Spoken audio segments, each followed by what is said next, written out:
Well, looks like we're live. Who all's in the house? Don English was here early. Wendy, I was third. Unfinished project, the ubiquitous unfinished project. Danny Boyd, Auto Salvage Outlaws, NSB Custom Cars. NSB Custom Cars, we were just talking about you. I was telling a fellow I was doing some siding with today about tire machines and such. You came up. Danny Boyd says Dakota and Hunter's dad has a new channel. That is cool. I want to subscribe to it. If we can get the link up for that, I'm going to subscribe. Hopefully he has the bug, and we'll have a third channel in that family coming to No Name Nationals next year. Jerry B is the name. We're looking for it. We get the link, we'll put it up. Rabbit Transit J is here. Peckerwood Customs, Dean Stevenson, Levi. What? It's Friday the 13th, right? Patrick is here.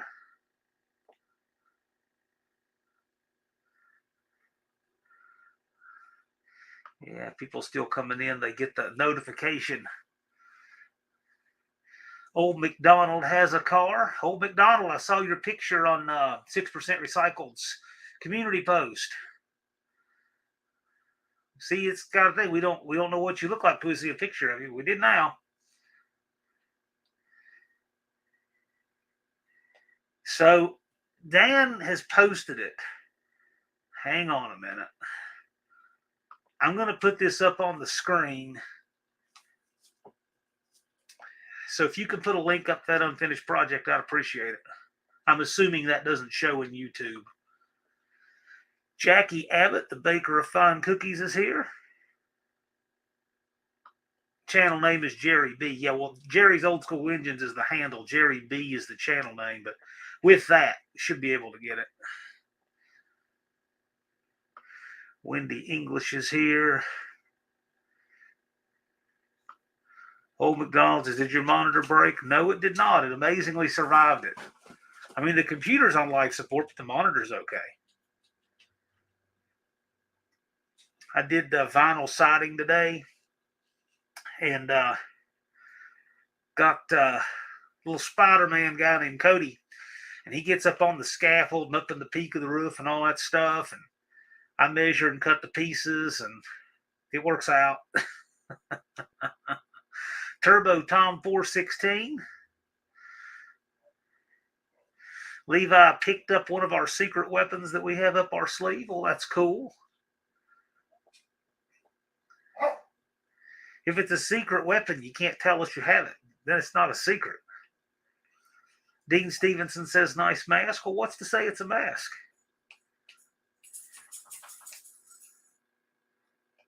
It's just 8:03, so people are still filing in. So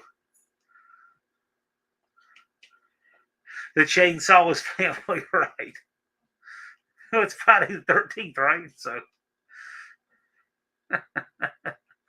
I only know two YouTubers that actually keep one of these next to their live stream spot. Me and Jason's Garage Inc. Jason because his name is Jason. Me because just because.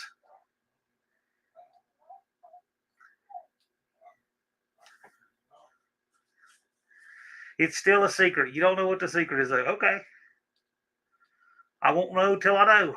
Or till you tell us. One of the two.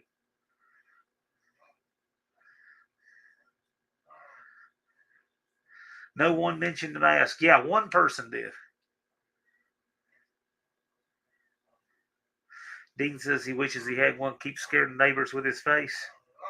You know, technically, it's illegal to wear a mask in Virginia in public.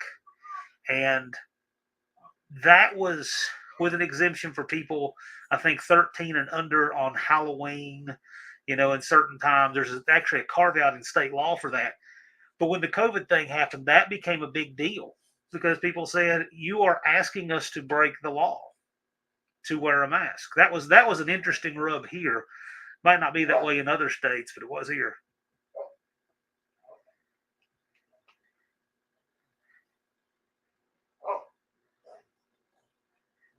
There we go. Unfinished project has the link, and the link is now clickable in the chat. So check that out.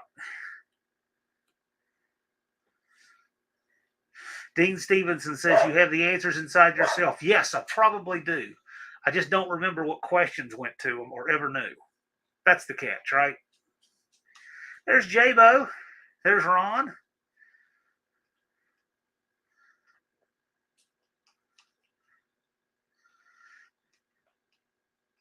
I know it's a Friday night, right? I was 2 pieces of siding away from getting done.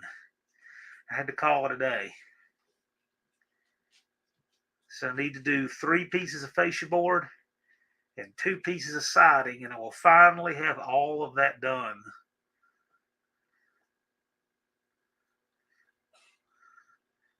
There's Mater's workshop. Yep, that's right. But you know that's not true, Mater, because if anybody's going to have a mask, it wouldn't be the one I usually have, right? It's like people says, David Letterman, is that your real hair? He said, of course. Who would get a wig that looks like this? Old McDonald said the blank orange paper is back. Yeah, well, it's going to be there till it's not. When a number appears on the paper, you know what that means.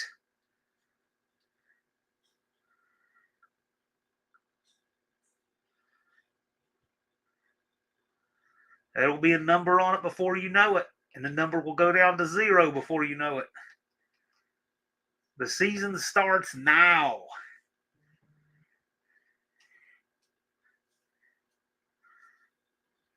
I mean, people who are going to wait until, well, they wait till the announcement, okay.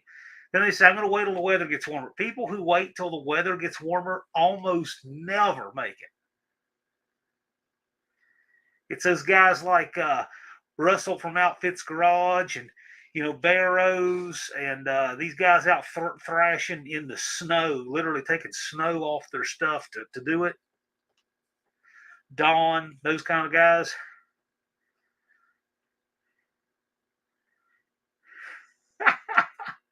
Old McDonald, it's like beneath the planet of the apes. John reveals his inner self while praying.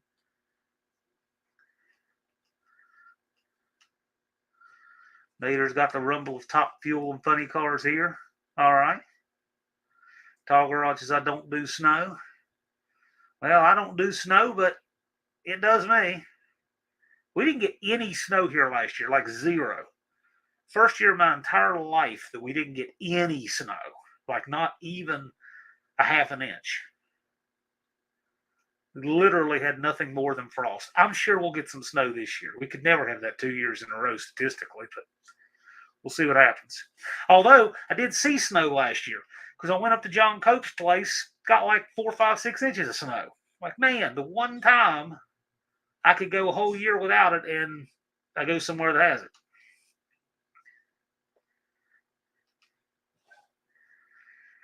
Dean says, for a small fee, I could send you some of mine, Tall. Dean, do you have snow where you are?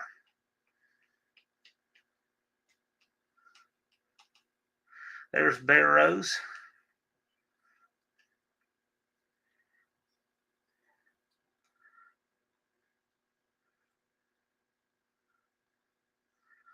Mohawk is in here. Yeah. Aaron says we didn't get any snow either. Yeah, but you don't usually get snow. We get it here. They don't get nearly as much around us because we're up on a mountain. So if you go 50 miles from here in any direction, you have less altitude.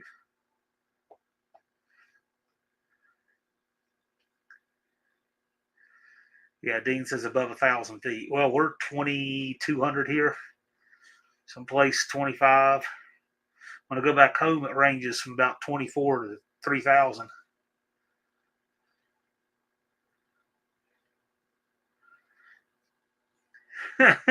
Unfinished project says I'm willing to donate any and all snow. You pay shipping. I read one of the most preposterous things I have ever heard. It says there's a shortage of sand right now. Yeah, sand. Like what the world is made of, what is under all of the oceans. Sand? Yes. Trying to tell us there's a shortage of sand. Dumbest thing I've ever heard. The only thing with sand is just transport.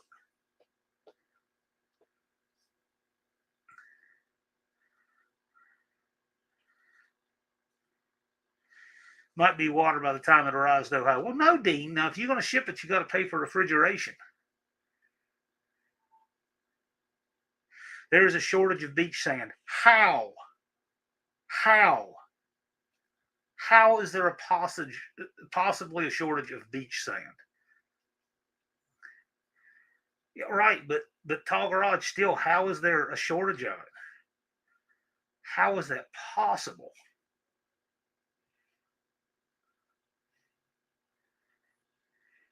Wendy says when we got back from No Name Nationals, it was like coming home to winter. Yep. Yeah, Cope.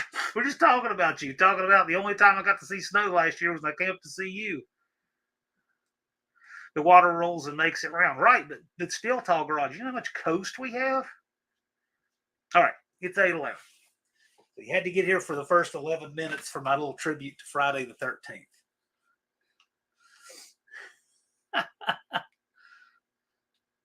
Yeah, water rolled. I get that, but still, there's tons, and I mean, I cannot even imagine how much beach sand there is. I mean, it's just incalculable.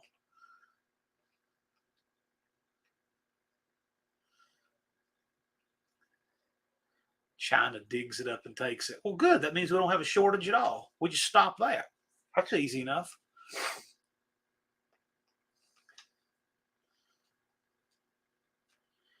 There's no such thing as having a shortage of something that you allow theft of, or that you sell to a country that hates you. That's just called you got a leadership problem, not a shortage.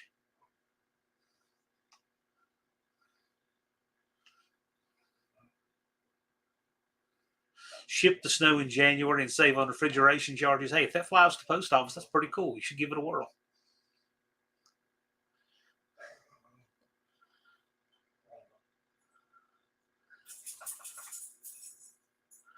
There's a shortage of it because no one wants to get out there and shovel it. Maybe. I got to tell you, it was pretty cool. We're doing the burnout pit build at No Name Nationals, having to fill all the sand containers, and we had a whole crew of people out there to make short work of that, and that was so great. Uh, oh man, that's so much work. Dallas and I got together to dump all of it back out, and then raked it all out with the tractor. But loading it up was just a lot of labor. And man, I'm so appreciative of all of you who helped with that. Must be running out of sand to put their head in, I reckon. Beach sand replenishes itself? Sure, just like oil does. Just how long does it take? That's the question. Hey, Mike Iben, the torque converter whisperer.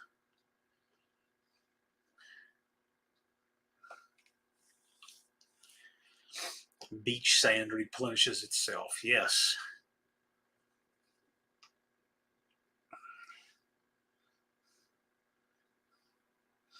Jason, indirect connection. I think it's in the house.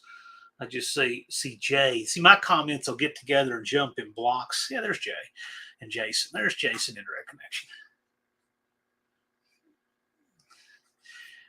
What's that one beach where the sand is cursed? If you take any bad things will happen. That would be any part of beach I ever own, but I'm sure I'll never own any piece of beach.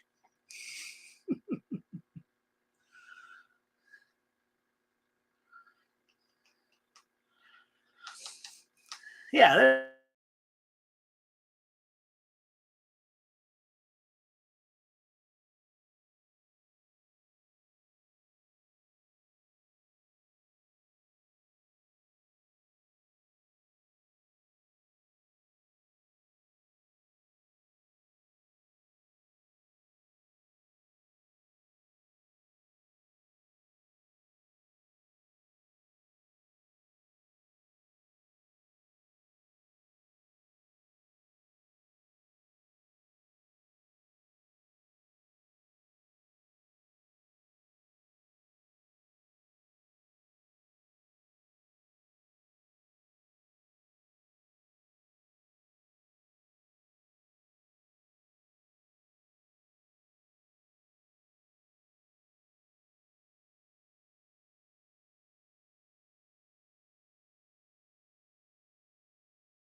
Let's see, am I in here? Or do I need to add myself? I think I'm already in. Well, that's cool.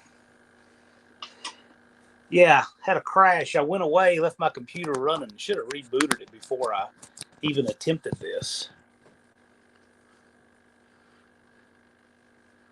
Yeah, I'm back. This is the craziest thing. I went away. I was gone longer than I thought I'd be. I went Wednesday to go work on the old house and wound up staying until this afternoon. And I just left everything up and on and running, and the computer does not like when I do that. So it made me pay. It comes back. I may come back, through the laptop because obviously the studio works better that way than like this. But this is a good backup. Thought he was leaving. No, not on purpose, but this has happened before. It's not unprecedented. What I want to do is get a machine built for just in here that stays like a good desktop. And then I'll do a bigger monitor on the other side of my camera. My camera's up here. It's actually not even close to my screen, which is pretty nice, but I want to do some remodeling in here anyway. And when I do, it'll be all part of that. Like right now, can't see why I've got this, and I don't dare move the camera because it makes a mess. But the I got a desk here, and then it's catty corner because you can see the corner of the wall. And what I'm thinking about doing is I'm doing No Name National shirt fulfillment from here now, and I'm going to put up a shelf just for that on this side, and then move my desk forward and move the camera out even further forward so that I got like a work table. It'll look. Who else has something like Vizard's setup is kind of like that, where it's kind of like a table and the camera's farther. It'll be more like that. Be more like that, and same cool stuff. We'll still have all the same cool stuff, but it'll be a bigger studio, and it should look better.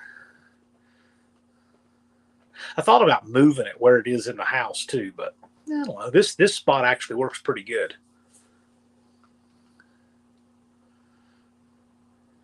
I guess the acoustics are reasonable enough. There's Tony's Hot Rod Garage, 38 POS Racing.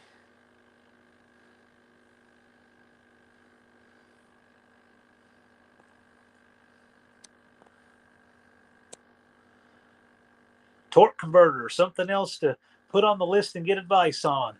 Don English, the one-eyed cat. I will say that we have Mike Iben in here. He is the torque converter whisperer. Works for Top Line Converter in the Pittsburgh area, and he has built a lot of really good winning converters. So that's the guy to talk with.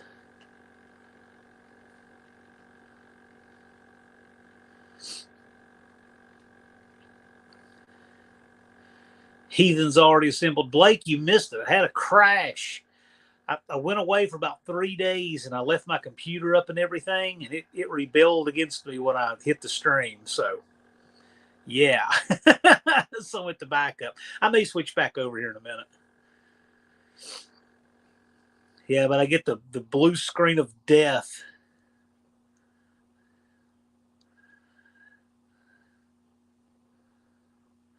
Old McDonald says that Earth is the hamster, we are all the wheel cage. Yeah, Darrows, I thought about it, and this spot is so good that what I would do is the table. See, when I go to a different format and I have a table and I move back, it'll be similar to what Vizard's got. I really like his setup. I've used it with just Andy and I going live. It's just a great setup.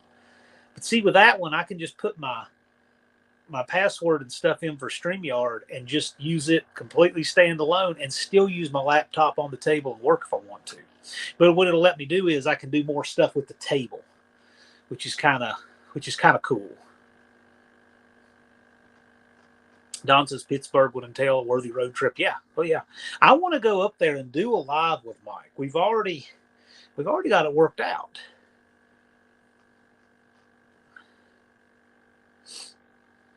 Going to do a live and do torque converter science live on a Friday night.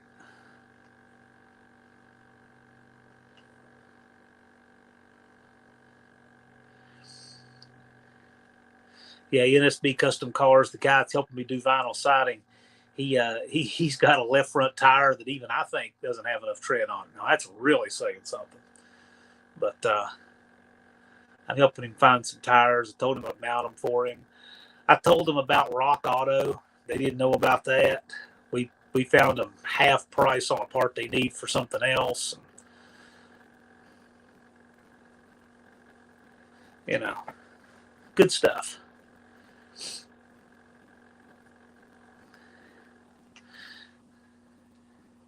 Tony's Hot Rod Garage is here.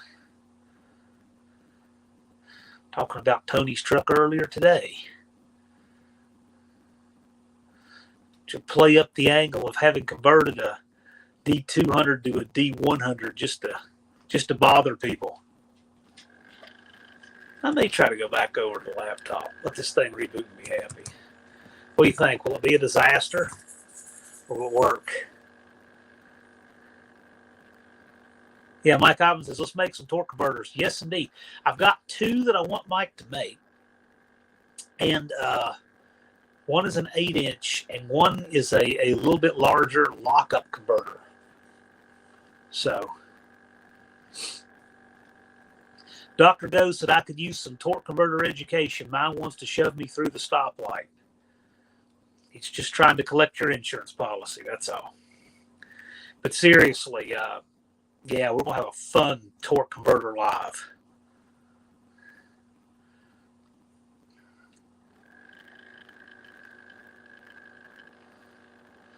Most of the old parts and rust. Patrick is here. 6% recycled is here.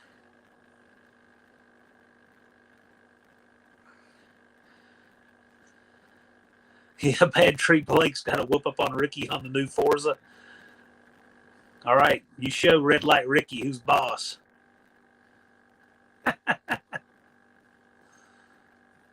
I like that Red Light Ricky award. That was cool.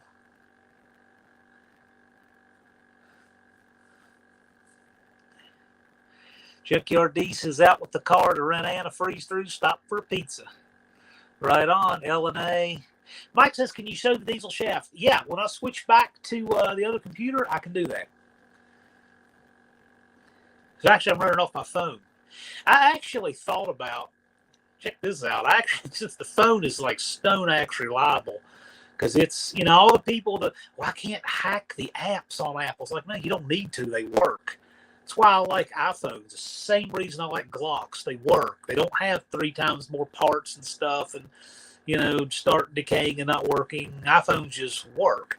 So I thought about doing is taking the iPhone and just running that on a much bigger screen tripod. And, actually they do really well for streaming. I did a couple of streams earlier this year off my phone when I've been in Bluefield. And if it weren't for being in a different place, most people would not have even noticed. When you turn them around and you use the rear camera and all that stuff, they do really well. Busted Radio Chris in the house. Saw you slide in here. Cool, man. Saw you have that massive post office haul you're taking them. That post office loves you. I'm upping my post office and shipping game here. I'll move over here so I can actually attempt to switch back over. I'm upping my post office game. I got a hot tip so I got exactly the same recommendation from 2 people. One was an eBayer who's here locally, and the other is Tony's Hot Rod Garage. Said exactly the same thing for shipping out these No Name Nationals shirts. They said you need an account with Pirate Ship to do your postage and figuring and all that stuff. And you need to use a poly mailer, which I just got those in today. And man, these guys know what they're talking about. Tony knows stuff. Tony's Hot Rod Garage. That guy knows a lot of stuff, just in general. I wouldn't be surprised if anything I'd ask him about that he wouldn't know things about. He's a smart guy. But he said go to Amazon and get your poly bags and exactly what size and where the price breaks were and all that stuff. So that's just so cool. Dude Mopar, how's it going, man? And there's Brian Beeler, the car wrangler. Brian Beeler, I just saw where a 68 Charger went for too little money on another video. It would be very interesting to see what a wrangle of 68 Chargers would be. Battery Production says Tony needs to get on Jeopardy, win some big block parts money. I wouldn't disagree. I got to tell you, if I was on one of those game shows where you have photo friends, let's say I could have 5 photo friends, Tony would probably be in the 5.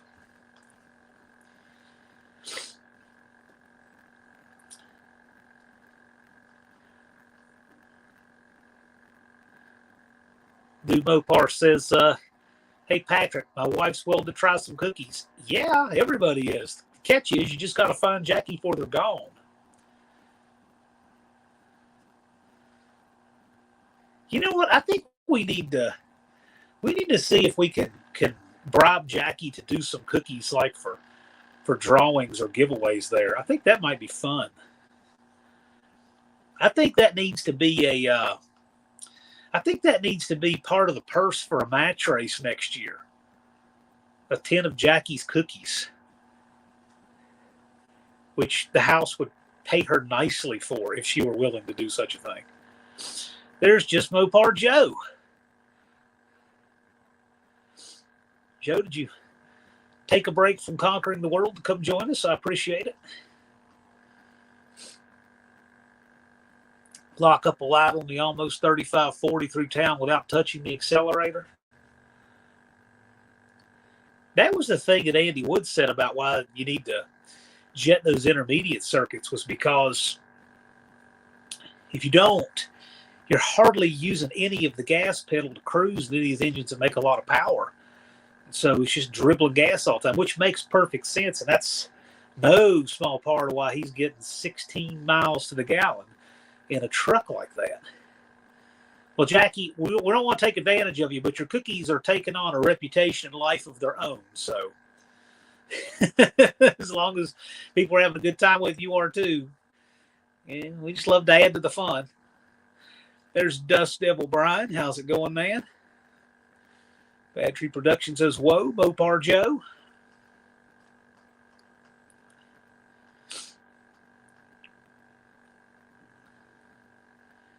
For those who stuck around through my crash and came back and are still here, I want to reward you guys. So let's give away a shirt.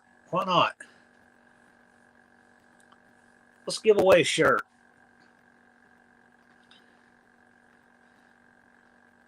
Wait till I come back up on here. When I do, I'll do that. Slide over here so I can see what I'm doing.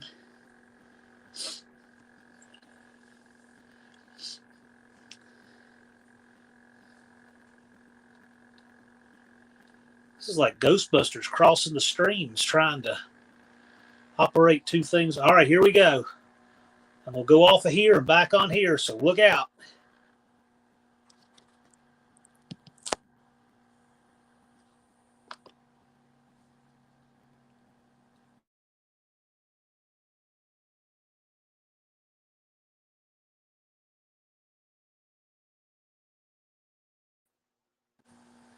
All right. Almost. There. Fixed it. I'm never quite bold enough to try that when I have a guest. I can't remember the order I got to do it in, but anyway, yeah, now it's fixed. All right. It's always crazy when that happens, but all right, let's see. Got to find these pictures that Mike Ivan showed me. He wanted me to show what happened to the, this is a, I don't know if you can see this. I'll pause the video. this is a, well, let me just go to where it's fractured. Apparently, when you break an input shaft on some of these big diesel trucks, I mean they will split it in a spiral like that. I mean, even the spline, look, the splines are bent and it snapped the shaft, but it's snapped it in like a perfect corkscrew. Little RTG. Is that Rapid Transit Garage Junior? Colleen said there's two. No, not exactly. Old McDonald, yes. And now that I'm back, let's do it. J-Bo says better. Yeah, well, I had to get rid of the mess.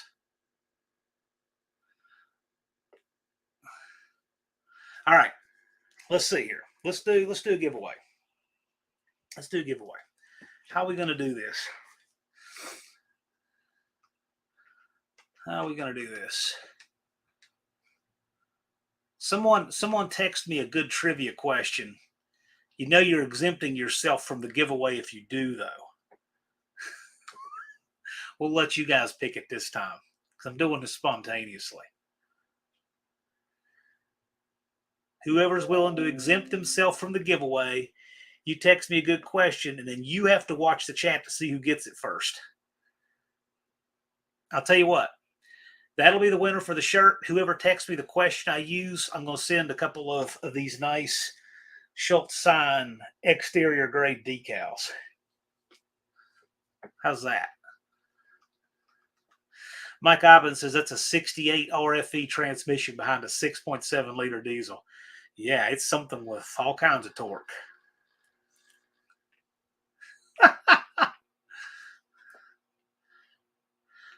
All right, I like that. Old McDonald says, how many holes in that mask? Okay, I like that. So I'm going to go with how many holes are in it complete and total. Not just, like all of the holes in the mask to both attach the straps and otherwise. I don't know the answer to that myself.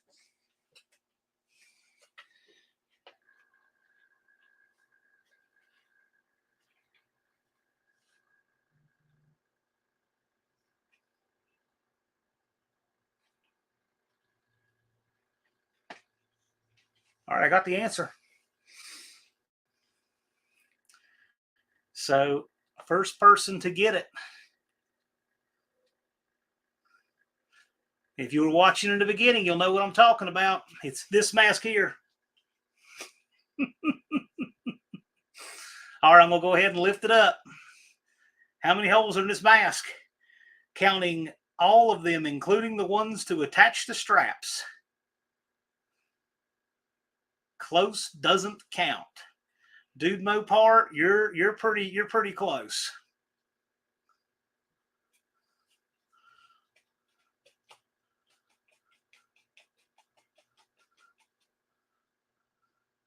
I haven't seen it yet. You guys are all around it. Old McDonald, I'm gonna send you a couple of stickers since I used your question. And the winner on his second guess is NSB Custom Cars. There are 36. Lee, let me know black or gray and what size shirt and where I need to send it. Coming to you. So cool.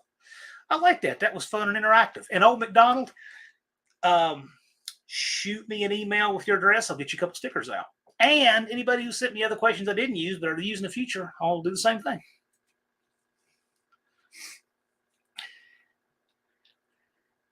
Yeah, we had guesses everywhere. I saw 35 and 34 and 36. Dean Stevenson says, I am $9.99, the anti-Chrysler. No, $9.99 is actually my favorite Chrysler transmission. Love the $9.99. NSB says, I beat Unfinished Project. Does that make me a ninja? Maybe an honorary. Let's ask Unfinished Project. He's in here somewhere.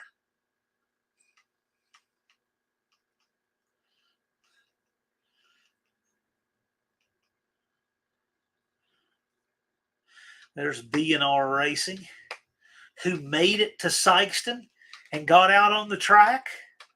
And guess what? B&R is faster than anybody who wasn't there. Fun fact. Not picking on anybody, but I say that about everybody. Everybody who makes it is faster than everybody who doesn't.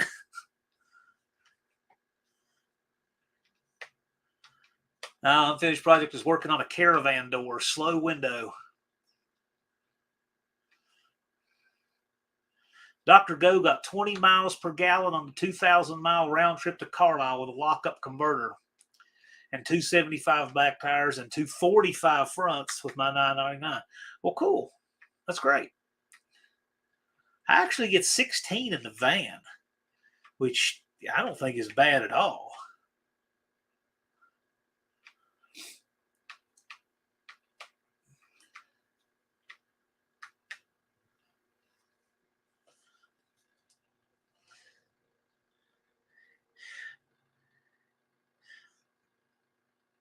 All right, we're gonna do 2 more pairs of stickers.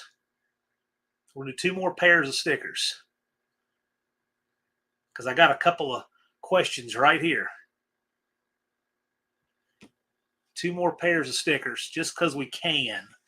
This is for a pair of No Name Nationals. And these are not like vinyl printed stickers. If you look close, I don't know if you've seen these up close. These are actually vinyl decals, like exterior grade vinyl decals. They're durable. You can put these on the outside of your car. Or you can use them like a sticker. They're just really overkill to be a sticker. There's Buffalo Brian. Well, Buffalo Brian, you're just in time. B&R said I had a ball at Sikeston. It was like street racing, but 100% legal. Right on. Glad you had a good time, man. All right. Doing 2 more pairs of stickers. First question. This is from 38 POS Racing, so he's going to get a pair of stickers as well. And I will accept the old name or the new name, either one.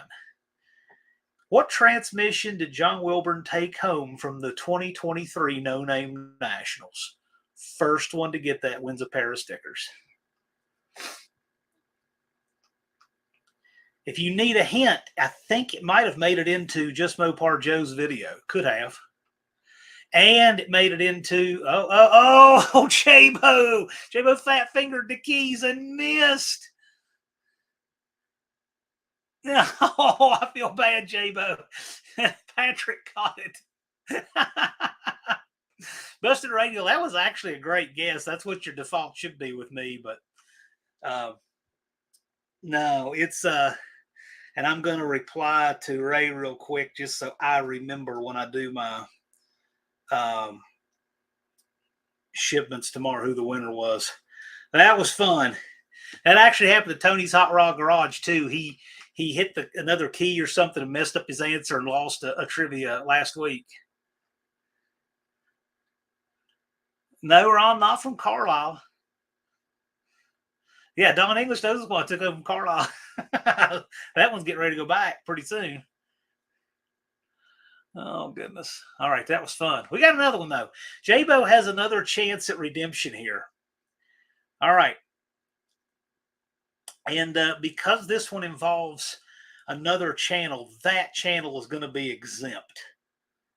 But that channel is going to win 2 stickers as well. So I got to put I'm just doing it this way because it keeps my accounting straight. All right. Everybody is able to do this question from Colleen Tebow. So I'm going to send 2 stickers to Colleen. I'm going to send 2 to the channel in question and 2 to whoever gets this. And this answer is a number. It is a number, only a number. How many barrels is One-Eyed Cat's car, the engine in his car? How many barrels does it have upon the intake?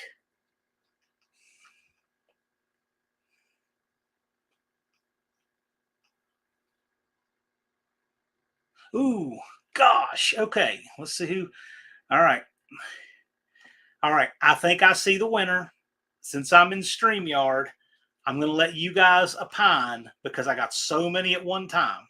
You all tell me who you think is first, because I see a whole bunch of people who could have it.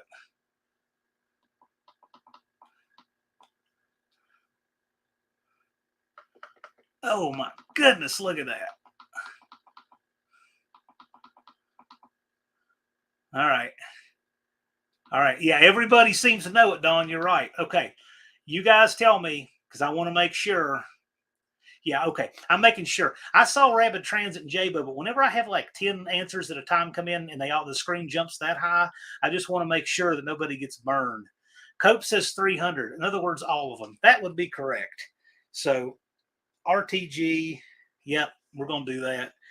And cool. That was fun. I like how Ron and Buffalo Brian are trying to get in there with their insider trading information. Look at you people go.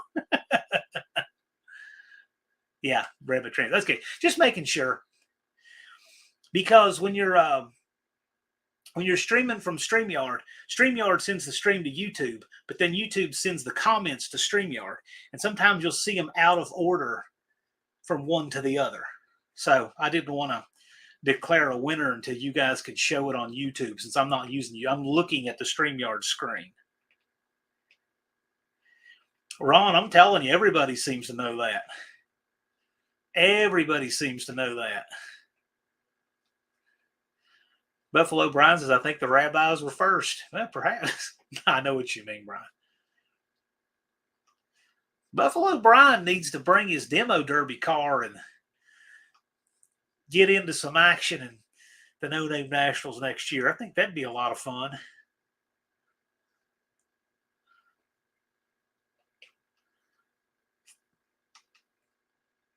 Yeah, can't get the D forever. You're right. I get you. I get you.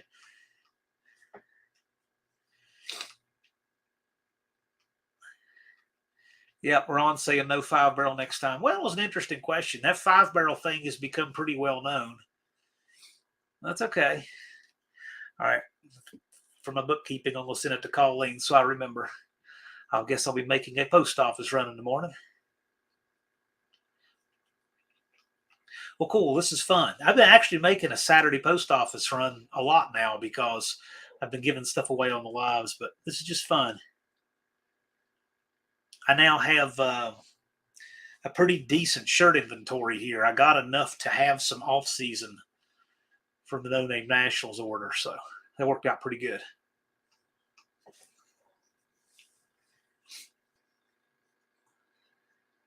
If his car could pass tech with the Hawkeye watching tech.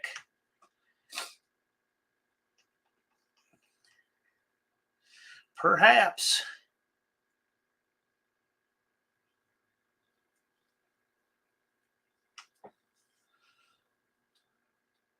So, Don, do you have your carburetors yet? Or are you going to run a pair of AFBs? Is that the idea? Or Edelbrocks? But does that 5-barrel have 3 blades?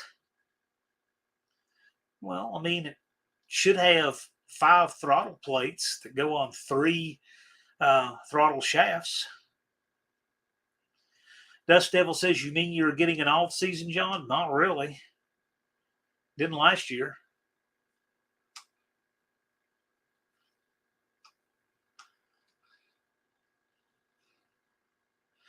Uh-oh. 38 POS Racing says, Buffalo Brian, if I figure out how to get it there, I'll call you out with the figure 8 car. There you go. Buffalo Brian's demo derby car racing Racer Ray's figure 8 car. Ooh, that could be interesting.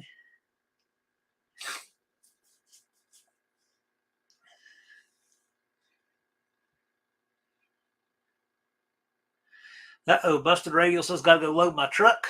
Supporting USPS tomorrow. Well, thanks for stopping by, Chris. It's always fun.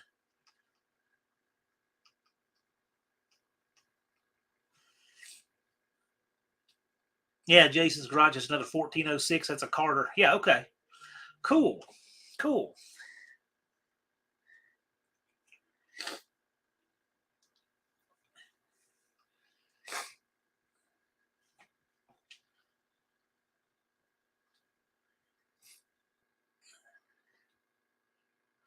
Yeah, it's fun to be able to interact with you guys, do giveaways and stuff. I just enjoy it.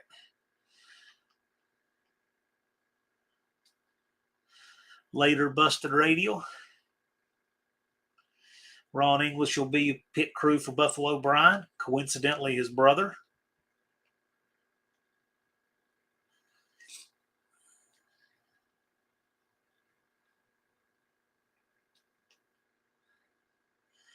Yeah, USPS tomorrow. I'm telling you, I've had to figure out the best way to ship shirts, and man, they are not always that helpful. But Tony was very helpful.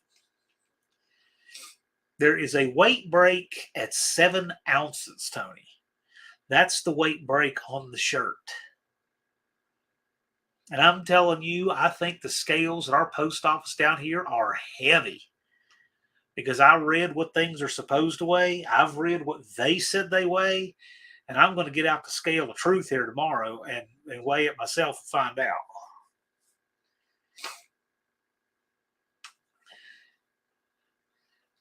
Twisted Mopar Garage is here, and Slant Daily says, "Yo, suckers." Thank you, Old McDonald. Appreciate that.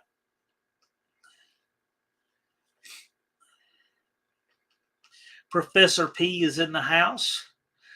38 POS Racing said either of us passing Tech would be a challenge for sure. Well, it might be part of the challenge. if the Holy Goat can pass Tech, you guys have a good shot. How's that? Yeah, stickers. It's just fun and games.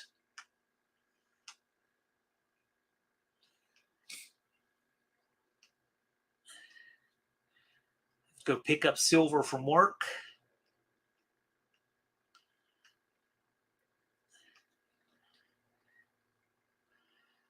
Slant Daily. Sorry for the late entrance, but I have kids. Well, man, we're glad you're taking care of your kids. So Brian's asking, should I bring the Chevy Lumina or the Mercury Marquise? Well, ask these guys. We got a great focus group here. I mean, you know what I'm going to say? Either are cool. What engine do you have in the Mercury Marquis? I think I know what you're going to say.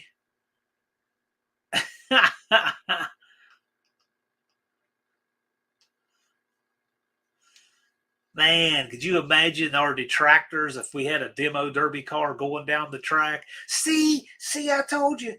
All they have is junk. That would be funny.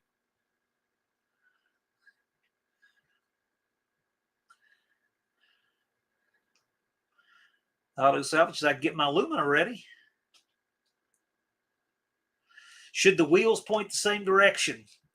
I don't know. How much tire life are you expecting? What is it for every degree out of alignment you are? That's dragging the tire sideways 50 feet per mile. Every degree you're off. Yeah, Beeler says check your scale, but I prepay online. That's what I'm moving toward doing. I need to weigh stuff here. I have a little gram scale I use just for that kind of thing, but I'm upping my game on shipping to save money now that I'm doing enough to merit it.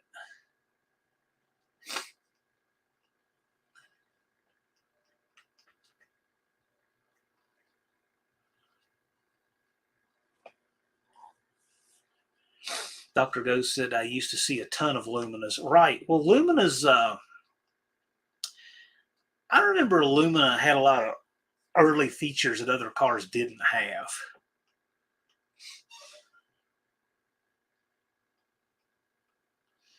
Like they were actually early to have things like cup holders, believe it or not. They were a little bit different, kind of odd.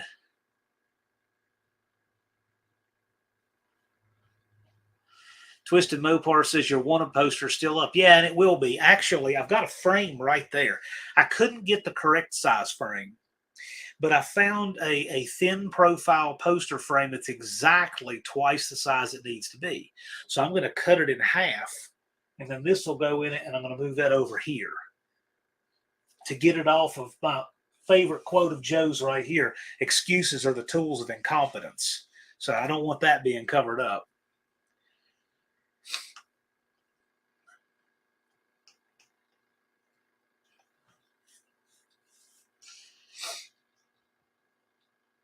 Slant Daily says, yes, boy and girl plus 13-year-old girl. Right.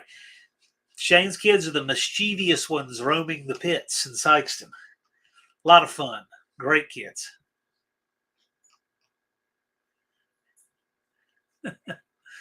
And smart, too. You would know whose kids they were if you didn't know whose kids they were because they're sharp.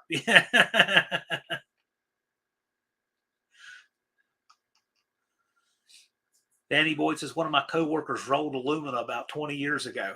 How do those things do in a wreck? I remember they had a lot of plastic body panels.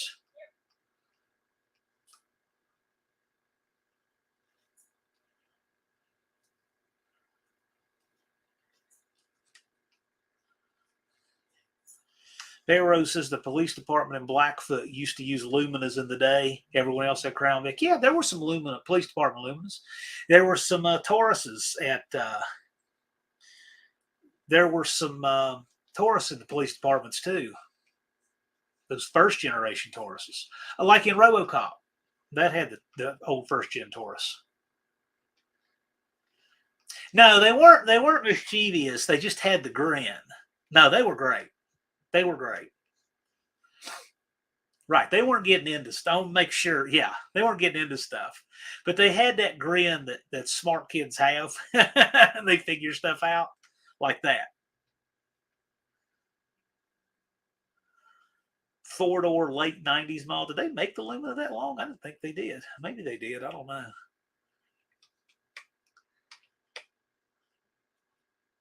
What was that Lumina minivan they made? Was it what they call that thing? That Lumina minivan? Looked like a,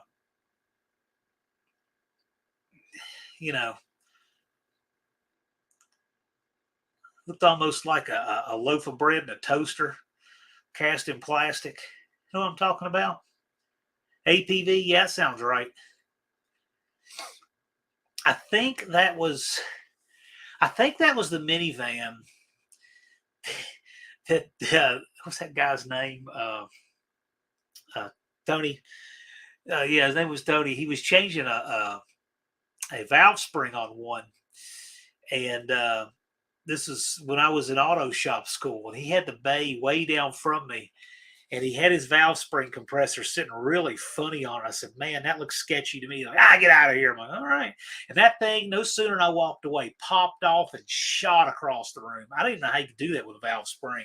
I don't know what they did to do that, but I'm assuming it's a valve spring. Could have been part of the tool, but it flew across the room, made a racket, and anyway.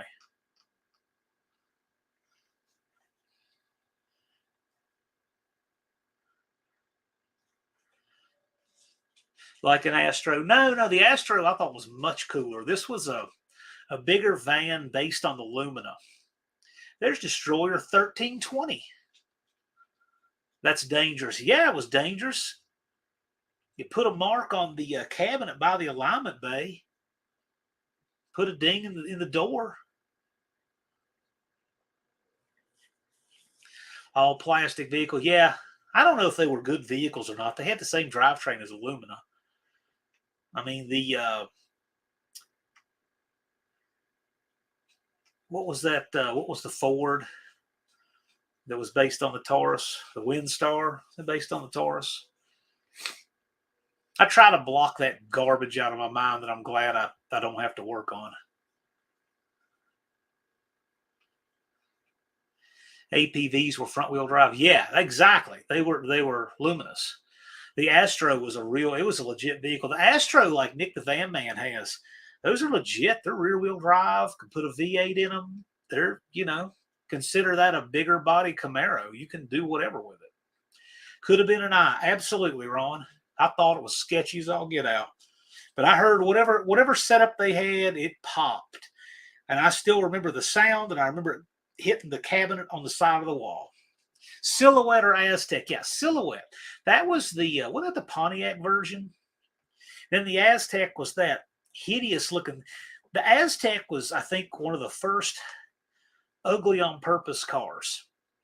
So you had the Aztec and whatever that hideous Honda was, and all of that stuff, like Y2K looking cars that had the black body panels when it was, hip to have a really ugly car. I think the Aztec was one of the first of that party.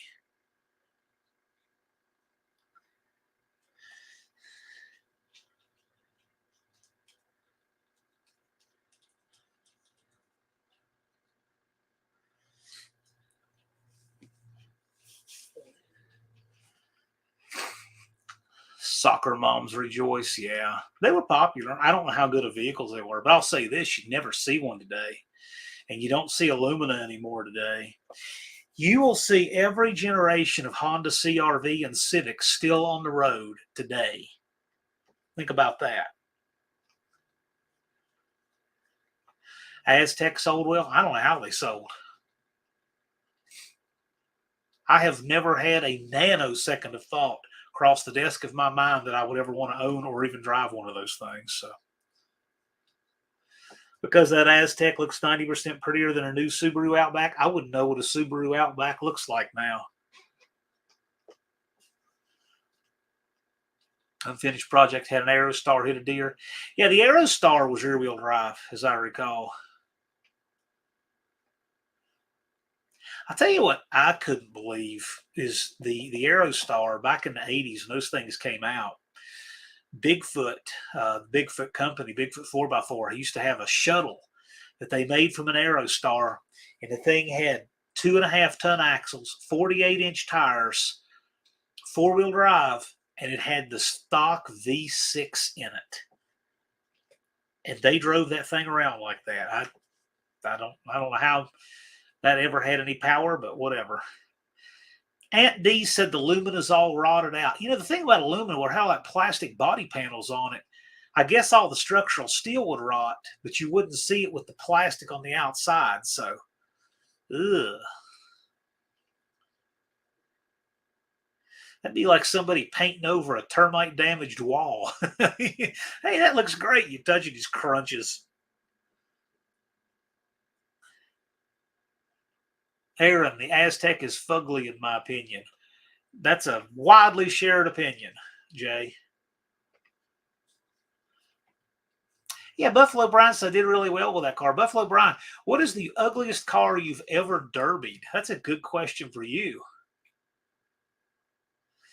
Mostly old parts and rust. I always thought the Aerostar looked like a dustbuster vacuum cleaner. Yeah, kinda. Kinda. It had a weird looking front end on it.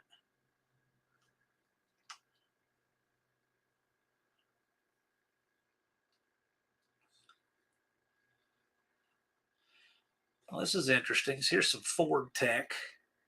Danny Boyd knows a lot of interesting Ford tech. Aerostar four-wheel drive or all-wheel drive is a drive shaft donor. Aluminum drive shaft is the same length as a Fox Mustang drive shaft, and they are 5-lug conversion donors too. Outstanding. That is great to know, Danny Boyd. I had no idea. That's really cool. See, this community knows a lot of cool stuff.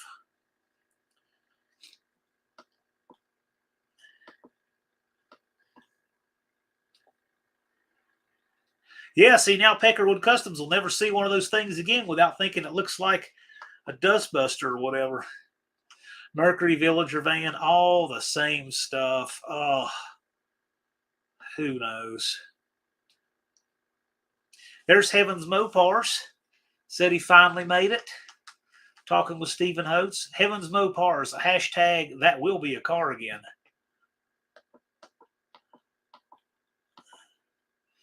Ron English said Saturns have plastic body panels. Yeah, something else. The Saturns had their automatic transmission was actually a manual transmission that had electric shift solenoids on it that would move the shift forks. So it was actually a manual transmission with a computer running it. The early Honda Civics had that too.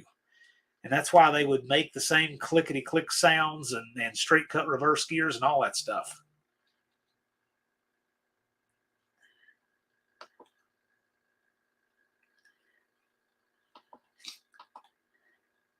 Dust Devil Garage says, I want to find the Chevy Citation. I know where there's an X11 sitting in the woods. I don't know if you could get it or not. There we go. J-Bo says excellent. There you go. I know where there's an X11.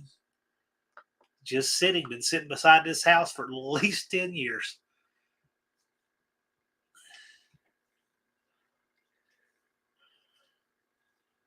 There's Sand Mountain Ballistics.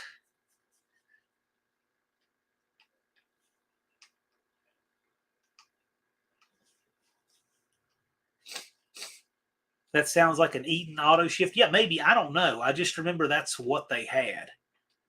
And so if you had a Honda Civic from the 80s, one of the ones that was kind of boxier looking, if you put it in reverse, you would hear it click, just like a manual. Just like a manual is automatic. But they were durable. They worked.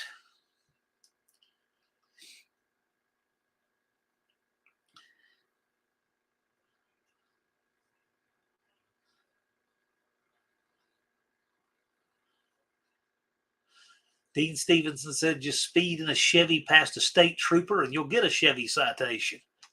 Well, good luck. That citation, hope it's downhill. They weren't known for being fast. Buffalo Brian said his craziest derby car, an AMC Eagle. Boy, I bet that thing was tough, though. I know that a lot of derbies now ban the use of the little AMCs because their compact cars are built so stout, which I'm glad about, too, because I think those things are going to have a lot of collectability in the future.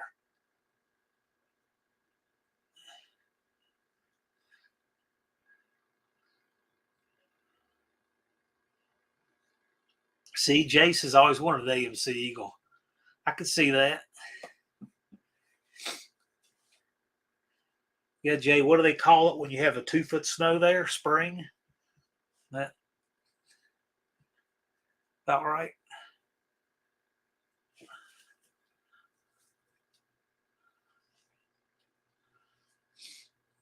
Danny Boyd said, had my tutorial on how to drill a thermactor passage into GT40Ps with a hand drill.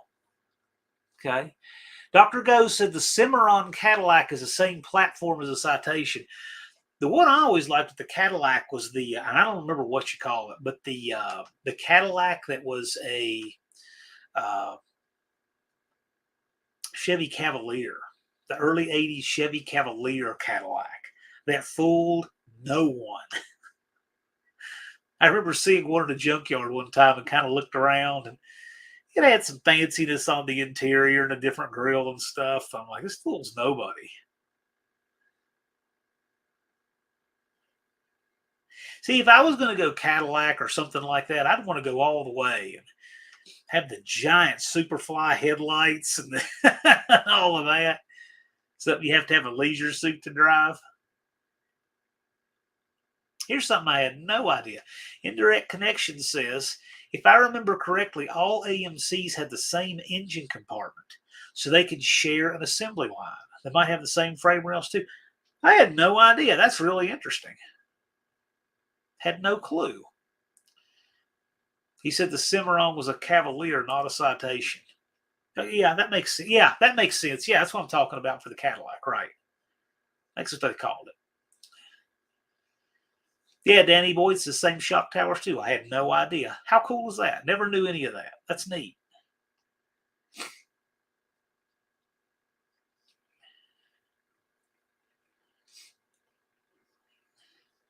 Dean Stevenson says the J car was an international platform that had many front-wheel drive Citation parts. Well, that's cool.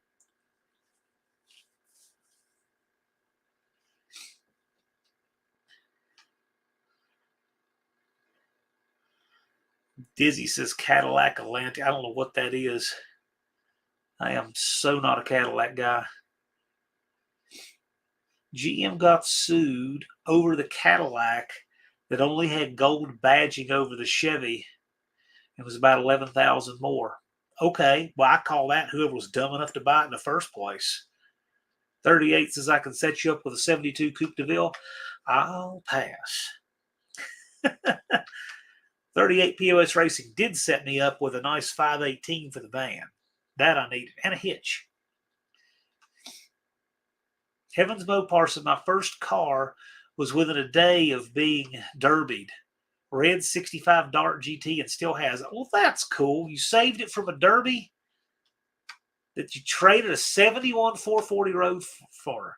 Guy derbied it instead. The guy derbied a 71 440 Roadrunner. Wow. Boy, you just took a story from zero to hero and then drilled holes in everybody's boat in the same sentence. That was amazing.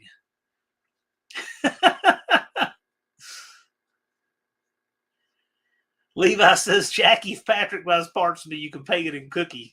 They hold more value than cash. Oh, yeah. You just wait till they get done with their dollar. You're not kidding.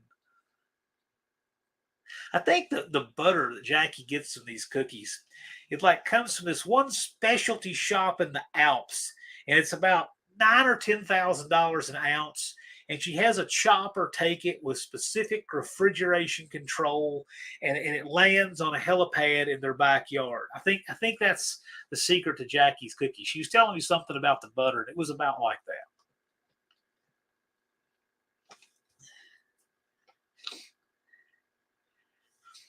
So unfinished project. He should have done this in a video. You should tell them unfinished project. Why don't you ask the chat if they want to see you fit that floor pan you got? Tell them what floor pan you have and what car I think you should put it in. I was hoping he'd do it. He still should.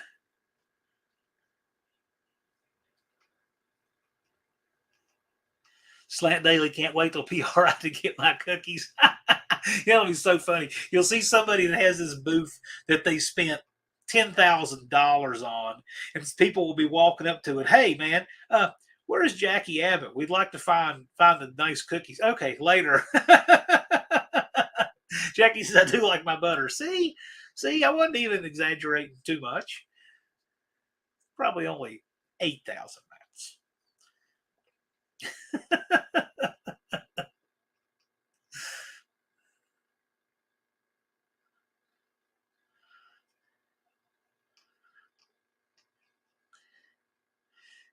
Yeah.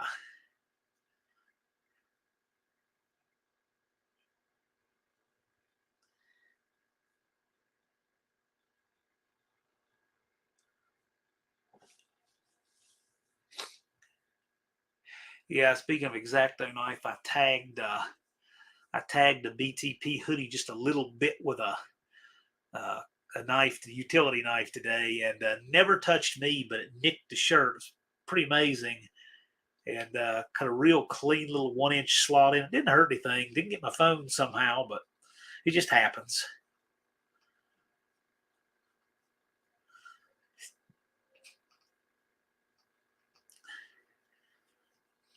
DNR is talking about Copo car holding its value. I don't know. That's a world I don't live in, the collector car world. Yeah, Jackie likes her special vanilla too. That's right. I think that's actually made in a little slave mine, like you see in Indiana Jones and the Temple of Doom. That's what they needed the Shankara stones for. It has something to do with the manufacturing process for the vanilla that Jackie has brought up out of those mines once every 6 or 7 years and distilled into the vanilla she uses. See, this is all part of the thing you guys don't see.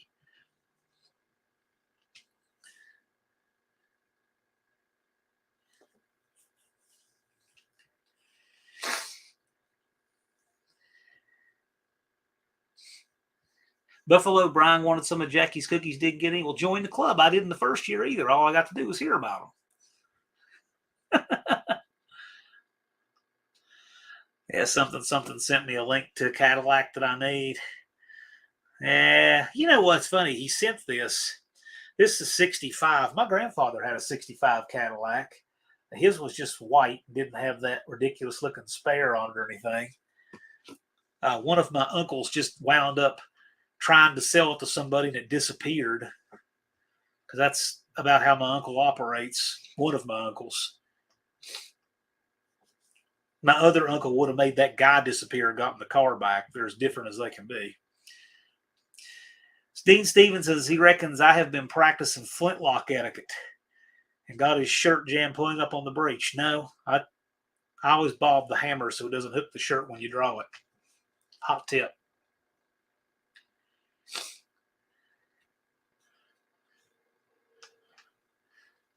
Aunt D is asking Jackie if she's made her own vanilla. No, I just told you. It comes out of the mine from Indiana Jones, the Temple of Doom. That's how do you think Mola Ram got rich?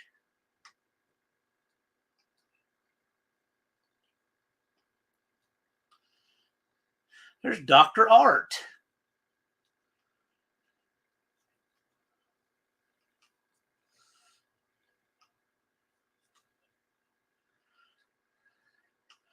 Mohawk is in here. Maybe a metal detector for finding Dizzy Izzy next time. Finding coins for Dizzy. No, go for it.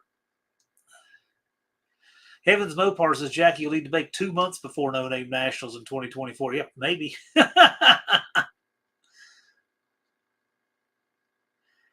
A mint AAR CUDA hood should be much higher.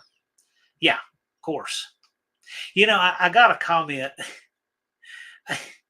I got a comment on one of my videos where I did a live with Frank Parks, and the guy in the comments asked, "Hey man, I need stuff for my Challenger. Is there a toll free number I can call?" And I'm like, "Man, if you're building an e-body, that phone call is going to be the least of your budget. Like it will be 5,000 on the list of your budget." And I remember when e-bodies just, I mean, they weren't that much more expensive. You could still find roached out e-bodies. There was a time. There was a guy that ran one at Princeton Dragway, and e-bodies are bad for rusting, but this was especially stood out as rusty even for those cars. It was really bad. Like you could put your hand, like all the way past your wrist through body panels. Bad. You could look down through the trunk at the holes, and the car was real flimsy. It had no rigidity in it all, no cage, nothing.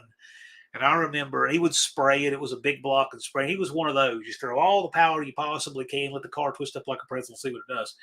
And he would run about a 7 flat in that thing. It was ugly, but that's what happened. And he towed it to the track with this extremely heavy looking open trailer. It wasn't a long trailer. It was maybe 18 feet, but it was designed to haul tracked stuff. Had the big fold up ramps, and it had really high frame rails and 3/4 ton axles. I don't know what that trailer was. I bet that trailer's empty weight was 7,000 pounds. And he pulled all of this with a big block 78 Ram Charger 4-wheel drive. It was almost as rusty as the car. Piled the whole family in there and went on to the track. And the only reason that tow rig wasn't like, oh, I can't believe that guy's pulling with it. The only reason nobody even thought about that is there was another guy there who towed he had I don't remember what year, but it was an e-body, like probably 71 or 2 or something. And he towed it on a regular open trailer behind a Barracuda convertible, an e-body. I think it was a 71. Yeah, his tow vehicle was a 71. I want to say it was red and white. I can't remember exactly, but it was a 71 because I remember it had that grill. And he would tow it with that convertible and an open car trailer and have the other Barracuda that he raced on that towed with a convertible. And that thing was sitting way down on the back. I can't believe he didn't get stopped doing that. It went to the track many times, and he would come straight down I-77. Big, long stretch 77. I can't believe no trooper stopped him for pulling with a convertible like that, but he did. He said the car had plenty of power. I would imagine the handling had to be frightening. I mean, would you want to pull all that with a 108-inch wheelbase convertible? I sure wouldn't.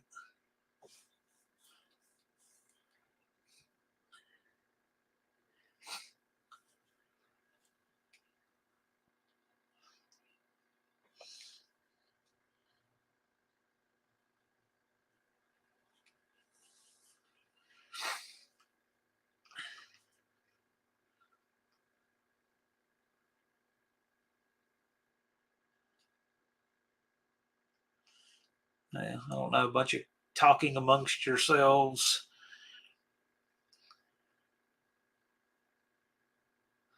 Yeah, Danny Boyd says people towed with cars just fine in the 70s and 80s. Yeah, but most of the time they were at least towing with a station wagon, which is wider, longer, heavier. I want to make the van into a good tow rig, and it runs and drives so good now. It's a roller lifter 318, the original engine. It's got a 999 in it, shifts like butter. It's great, and it's got a 294 gear. It does what it needs to do. But to make a good tow rig, I need to upgrade. I'm going to do a 518 with a 392 gear, 9 1/4 in the back. I might, if I find the housing, I just might do an 8 3/4 in the back, just because I like them so much. But that housing was 3 years only. I thought it was two, Tony. 74 had them also. Apparently, in trucks and vans, they put the housing in there one more year than they did in cars. So there you go. Now we know something that we didn't necessarily go. DNR thinks of the fun at No Name Nationals 2023 at least once daily. Hey, what it reminds me of is you. This is the chance we get to see everybody get to see each other in person. That's what it's about. And it's a lot of fun. Oh, wow. Slant Daily's asking, 2024 Dallas versus Shane. What is the amount up to now? That's up to you guys. That's going to be up to you guys. You bookies to figure that out. The house doesn't do bounties and that kind of thing. That doesn't mean you guys can't. And I got to tell you, the bounty on Joe was pure fun, and it was all good. It was all good sportsmanship, all good fun. That's the way it should be. So we don't mind promoting it at all, but as long as it's in good fun and right, and nothing's ugly, nothing's malicious, we won't have any part of that. But when people are doing this in the good spirit of things, the house doesn't have any problem promoting the bounty, but I don't think it's ethical for us to put a bounty on anybody. Tony says, I need to get back to that yard. Yeah, so apparently those housings were 3 years in those vans. 72, 3, and 4. Yeah, Ron says, throw a fresh chunk in there. Well, the bad news with the 8 3/4, the only reason I don't just jump straight to that, because I have the chunk, I got the gears, everything I got everything for that. But I want to keep the factory wheels. It has the 81 and up bolt pattern, which is 5 on 5. Or 5.5, whatever the truck bolt pattern is. That's what they went to from 81 and up. 80 and down has the 4.5 inch. Yeah, Tony says that van was a 74. Right, exactly. But apparently I got to reading that housing came in trucks and vans in 74 also. So it wasn't 2 year only, it was 3 year only.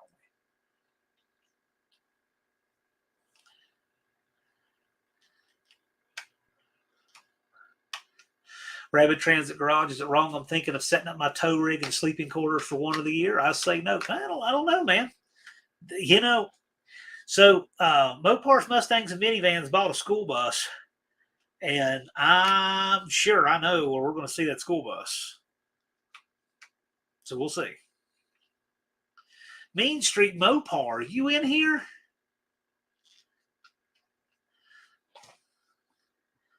I'm glad Mean Street is here. Yeah, there we go.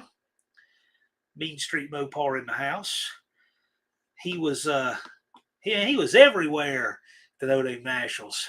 Shop 209, what did I miss? Well, you missed a couple giveaways. We just been hanging out. Been a lot of fun. It was a 4.5 pattern. You're right, Tony. I know it's a 4.5 pattern. That's the only pattern that those came in, with the exception of the A-body housings. I'm sure it was a 4.5 pattern. So if I do that, I'm committing to having to go to a bigger pattern axle. But I might do that because it's a one-time thing. So I might just do that. Because I like the 8 3/4 so much. And you never have to worry about any of the goofy problems like C-clips or those little hardened inserts on the sure grip units and all that crap that you have that can break in the 9, and sometimes does break, and I have broken in the 9 1/4. So you fix all those problems using the 8 3/4, and it looks cool. Not that the 9 1/4, looks bad, but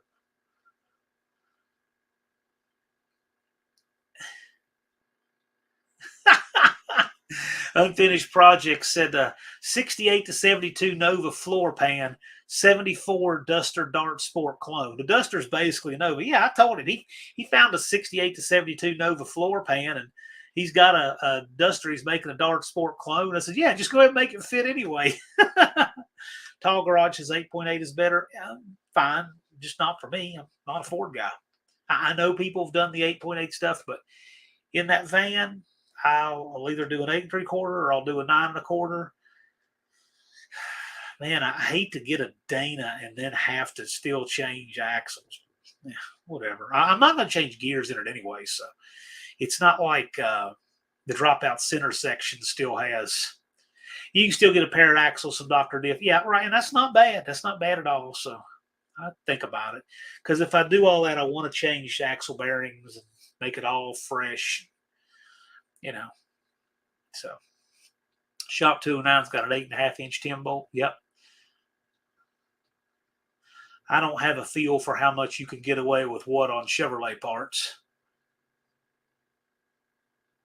Yeah, Ken says you can get to 373, takes a lot of power and disc brakes and all that. Yeah, I mean, you can do that. It's just not my style. I know I will not have any Ford or Chevrolet parts on the van because I like the retro thing, and that's just everybody's got their style, and that's my style. But yeah, I mean, if it's all just about the numbers and all that, then go for it.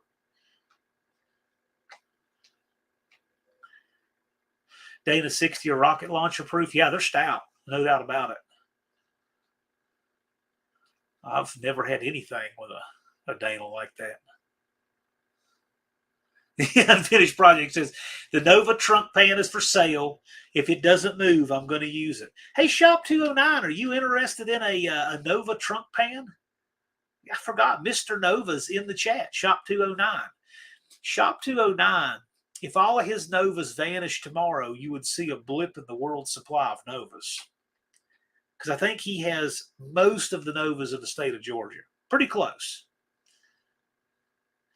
Yeah, Dana 60's bulletproof. Yeah, they're really stout. No doubt about it. I know a guy could use a trunk pan. There you go. Shop 209. Unfinished Project has a new trunk pan.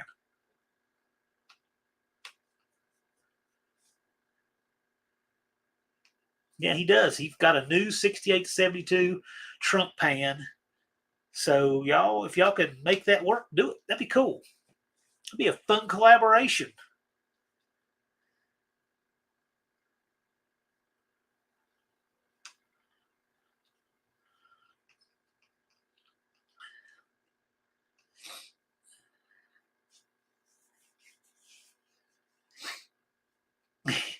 Inflatable 600 square foot house. I just had to fix the leaking toilet tank in my non-inflatable 660 square foot house. There you go. So Shop 209, John, Unfinished Project's email is on his about page, or you can text me. I'll hook y'all up. That'd be fun to make that work.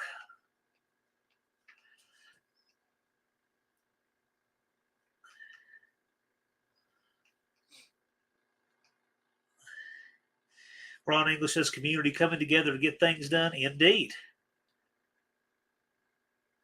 This community, I love how they treat each other. It's great.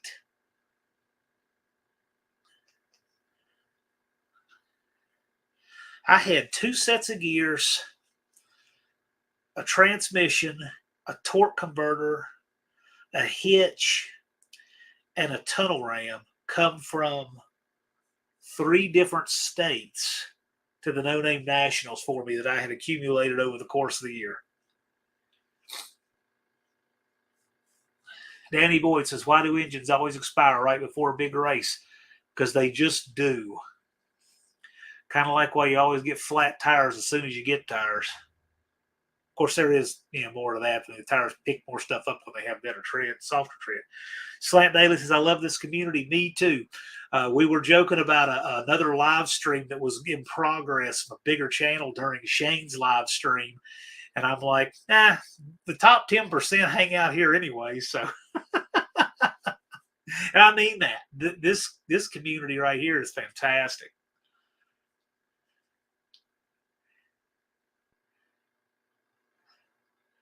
Max Wedge is going to try his car at Keystone, 95% chance of rain. Well, you can go on the 5% chance it doesn't.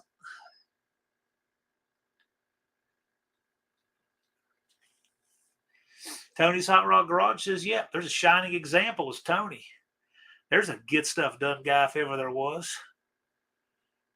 Get his truck together, borrow a tow rig, replace a caliper under a gas station awning in Oklahoma, and still get there early and get out on the track. He's a make it happen guy.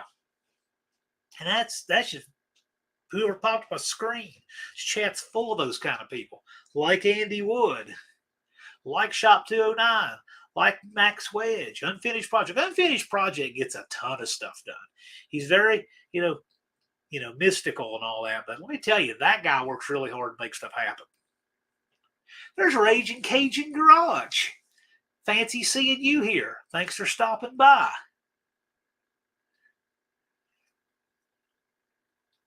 I normally see Raging Cajun Garage and Country Mile Garage's live streams.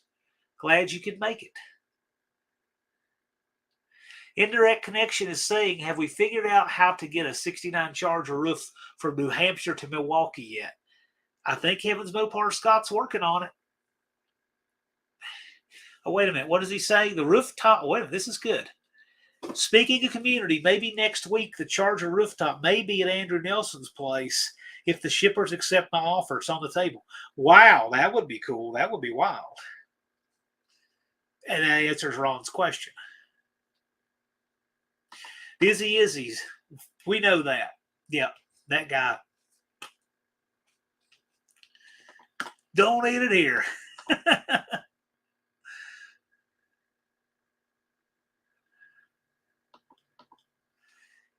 Hey, Andy, would you want a progressive linkage and spread bore carburetors atop your tunnel ram?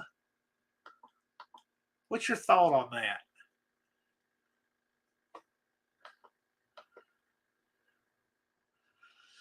Old McDonald said, or a starter goes bad on a car with headers at a bar closing on a snowy and cold night. Here's the catch-22 on that, Old McDonald. We're all guilty of this.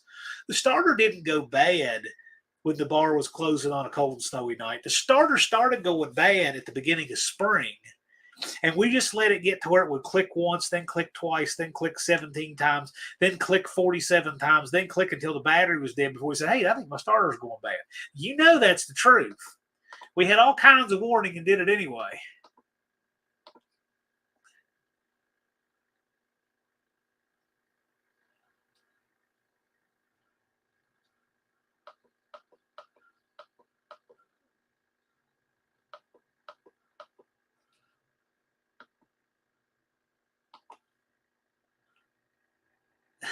Gotta find glasses. Chat too fast to blurry. Landon, $2 super chat from Landon Custom Glass. Well, thank you, Landon. I appreciate that. The super chats here, I'll tell you, they go in a slush fund for stuff for the No Name Nationals. That's where they're going to go. I've never taken a draw on that until just now, and it's for that reason. Unity Motorsports Garage found that a deep stage the car of the Draggy's more accurate. Well, that's kind of what I was asking in that video, because the thing with the Draggy is it reacts to the movement of the car, not the tripping of the timer. So there's a head start, within the lights. What was it, 7 inches between lights, Andy? I think it is. So you're getting that much of a running head start depending on how you stage. Roughly.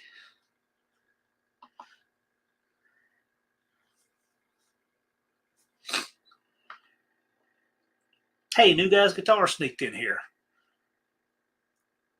Good to see you, Tom. Glad you're here, man.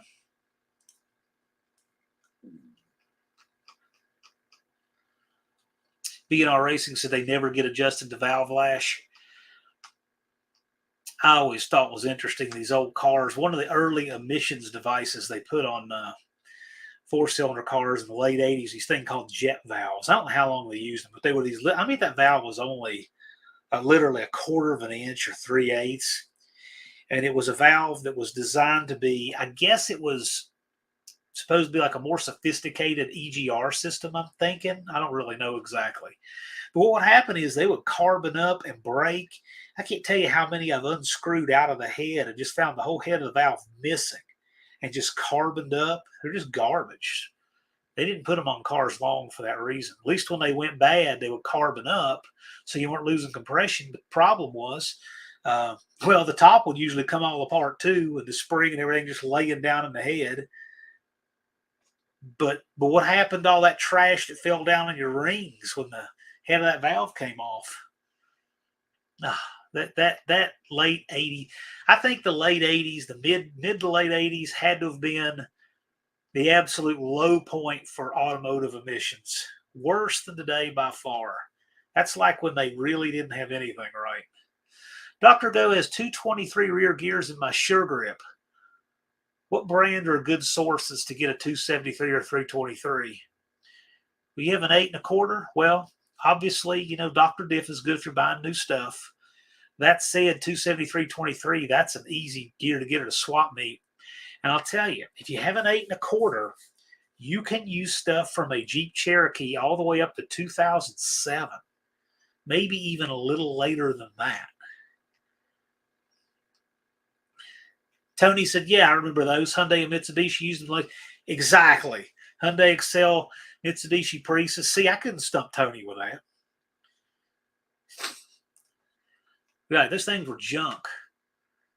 And I had one, and I actually ground the little pieces off of the rocker arms. I took them out, welded them up, ground them flat, put them back in the head, and never missed them. Had people say, it won't run like that. I don't know, 200,000 miles later, it still does. What part of that didn't work?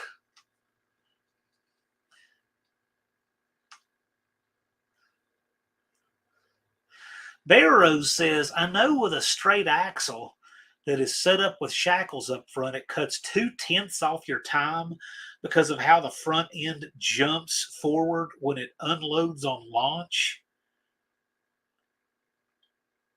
2/10, as in the wheelbase gets longer? What does that mean? Nick the Van Man, remember the Chevy Citation X11? We were just talking about the Citation X11, believe it or not. Earlier in this live stream, the Chevy Citation X11 came up. And I know where there's one that's been sitting for at least 10 years. The guy does nothing but weed eat around it. It's white with blue graphics. Dr. Goes says, I have a 2000 Jeep Grand Cherokee with 334 that will have something I can use. Yes, that probably had, look at it. That should be an 8 1/4 in there. And I've had people insist that you can't. I've found Sure Grips in them, and people say, no, they don't. I've got one sitting right out here, like right beside the garage that does. It's a Sure Grip, and I can't remember what the gears were. They're like 355s or something, because those are all overdrive transmissions. What were they, Tony? Like a 44 RE, I think. 44 RE or something. It was like a weird derivative of the 904 Torque Flight. Tony said we used to plug the heads to machine shop, eliminate them. Yeah, I just used the body of it, welded the end, ground them flat, and then screwed them back in. And then if you didn't put back any of the spring or any of the junk in it, it was good to go. And that way you get away from having to try to weld on the aluminum head. Although, no reason you couldn't. You could weld it up and grind that flat just fine. Indirect connections has almost died in an X11. That would have been the worst way to die ever. It would have been up there. Tony said 42 RE. Okay. They made a 42 and a 44. The 42 is an A500. I actually have a 42 RE. Dr. Go says, I will do some Jeep research. Indeed. Go to the yard, check them out. The only thing that's bad is you can't just take the housing and put it in anything. It's got all those goofy brackets for coil springs. But, yeah.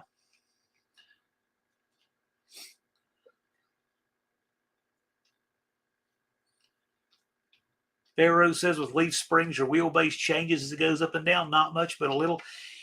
You know what will be interesting, Barrow? Again, I see what you're saying is one end pivots and one end has a shackle, but it will be interesting to actually measure that. Like measure it unladen and then measure it with a few 100 pounds in the trunk. And then measure it, pick it up to where the rear wheels are just bare, or front wheels just barely touching, and measure it in all three of those conditions. Yeah, Slant Daily says my A500 for my slant just got finished. A lot of those Jeeps had the Ace and Warner transmission. Yeah, I don't know. All of that stuff I just read as stuff that goes bad.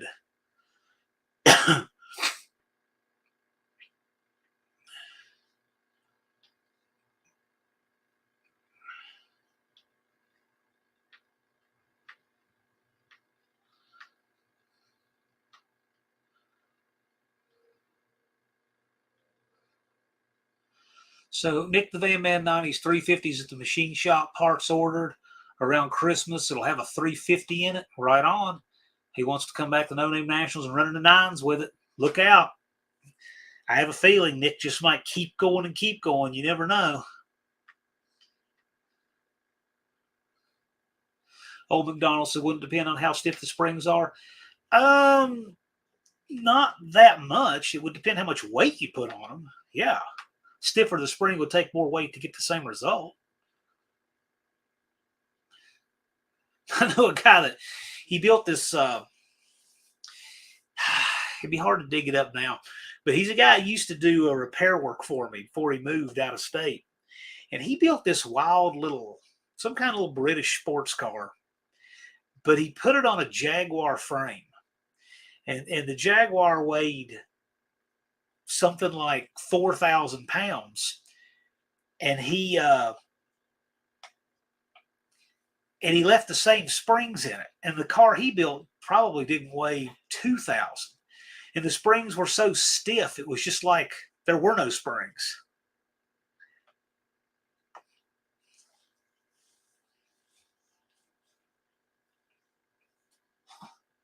That's wild.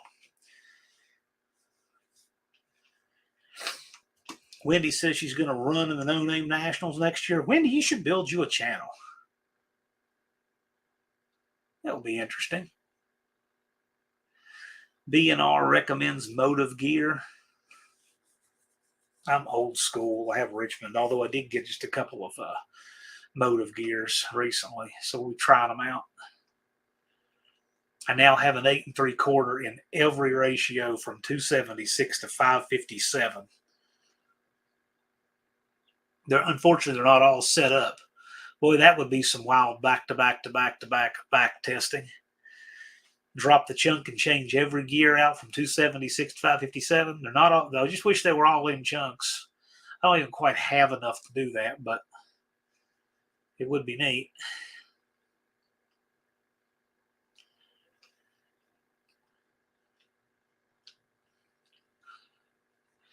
Wendy says, got one working on it. Well, Wendy, that's your channel. I mean, you have a channel, obviously, Wendy English.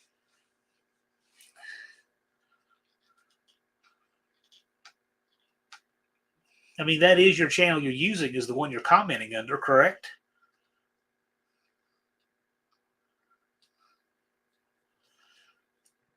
Max Wedge says, Dad ran 557s in the 8th mile. Yeah, I know a guy that ran 650s in the 8th mile. A 650 gear. It's a 4-speed car. It was gnarly. Little Ford Maverick with a high winding small block. I want to say it was a 347. One-Eyed Cat says, makes me wonder how we're going to get that many cars No Name Nationals. Yeah, that's becoming a thing. On average, we have more people bringing more than one car this year.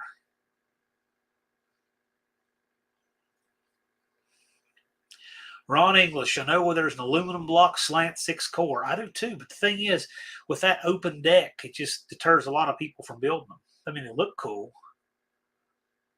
Indirect Connection says, is it good? There you go. Unfinished Project put up the link to Wendy's channel and a car carrier. Now, I will say this.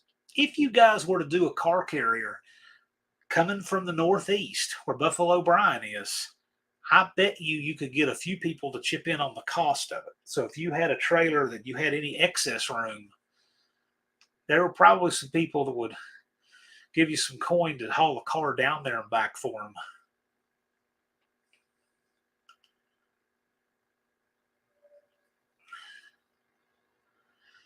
Tony says build a block plate like they do on Hondas. I guess you could. I've just never seen anybody do it.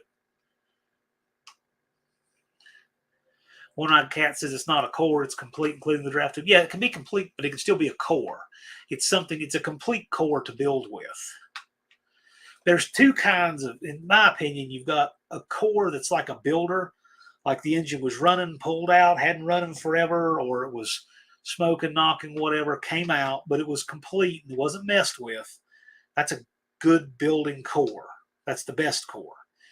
Then there's a core that's a screwed up core where somebody has messed with it and had it apart and together, and that's a messed up core. To my opinion, that goes in a lower category.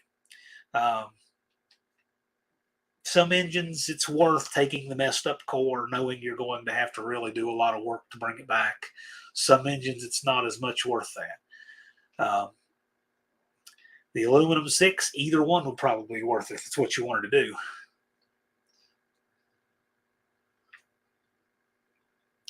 Bear Rose remembers watching the mud drags in the late 80s and early 90s. You know, Bear Rose, if you've ever seen the commenter in this chat, he's in here on occasion, Jeremy Finley from Bluefield. He's from my hometown. His father, Jeremy Finley Sr., ran the Jeep called the S-Kicker. And you guys that watched TNN and watched the mud drags in the 80s and 90s, remember the orange Jeep with the yellow letters from Bluefield? That was his dad's Jeep, and he comes in this chat occasionally. He was a championship mud racer. And Jeremy and I have talked about it. We might do some content for this sometime, and because he still has, one of his dad's cars, and that would be some neat content.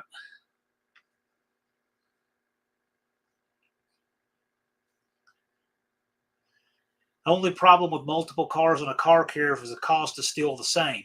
Yeah, but what I'm saying, Scott, is if one of us were to have a car carrier, we could figure out the cost and then get the cost down. That's the difference between a commercial shipper and if somebody here had one. Yeah, Barrows remembers that one. Yeah. Yeah, anyway, when you see that Jeremy Finley in the chat, that's the son of that guy. They have the same name.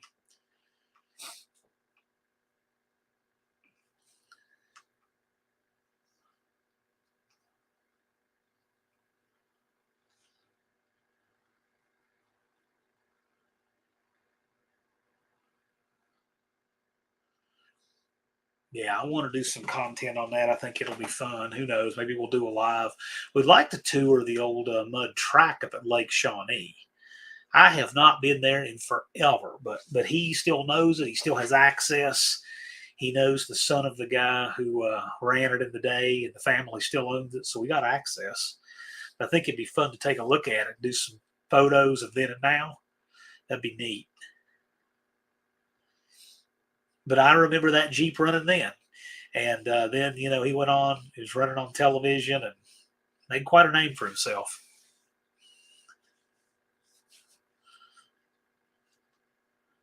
Peckerwood Customs is back with a pie and a donut.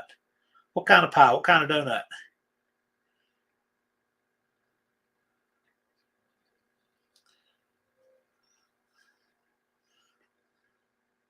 Yeah, Scott, if we could figure out how to do the multiple cars in the car hauler thing, we'd have to have a big banner on it, hashtag that will be a car again. Yeah, Ron English says multi-car caravans. I agree. There's a lot of people that came in caravan this year, probably even more than last year. But that's just kind of what I saw, the way they came in. Tony's Hot Rod Garage says, I thought about buying a 3-car to go behind my Freightliner. There wasn't enough interest. Well, there you go, guys. So Tony's Hot Rod Garage, if people want, listen, he's in Arizona. 3-car trailer, which means there's 2 more spots on it. Coming from Arizona, think about that. 38 POS Racing, if I had access to a car carrier to No Name Nationals, I'd want to fill it with my cars. All right, cool.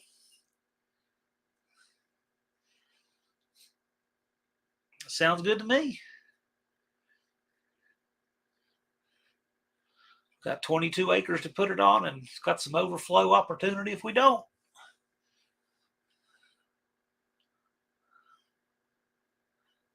JB and Cruz, a prime example of the convoys? Indeed. Yes.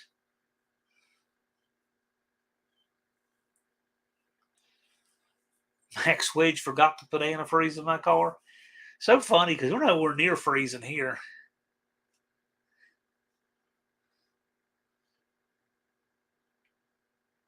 Need good insurance and driver with a car carrier. Well, we eventually I think that will happen. But Tony's interested in doing a 3-car trailer. He's got enough truck to pull it. So talk with him. That might be a good deal for any of you folks coming from the West. Scott with an S. Prescott, Arizona is a whole lot closer than Sykeston, Missouri to get a car.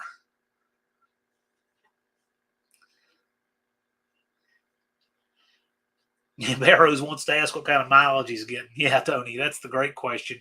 What kind of mileage would you get pulling 3 cars on a trailer?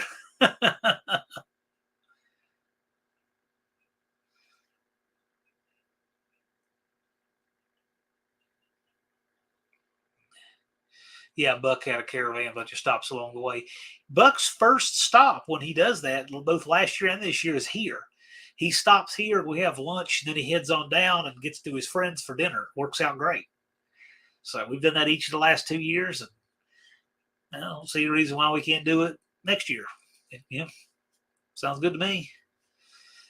Because he comes down on that Saturday, and I roll out Monday night or Tuesday morning really early, one of the two.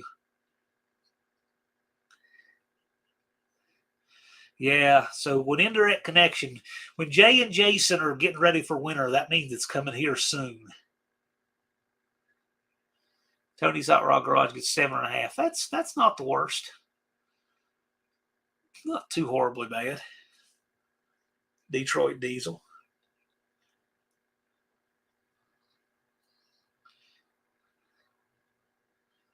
I think there needs to be a monster truck there. I'd like to see that.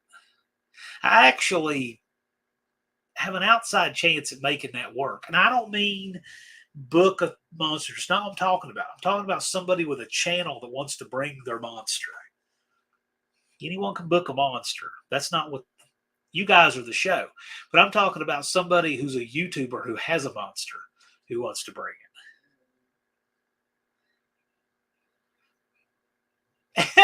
38 says, I remember to put the antifreeze back in the 59 and the next day the water pump went out. Isn't that how it works? Isn't that how it works?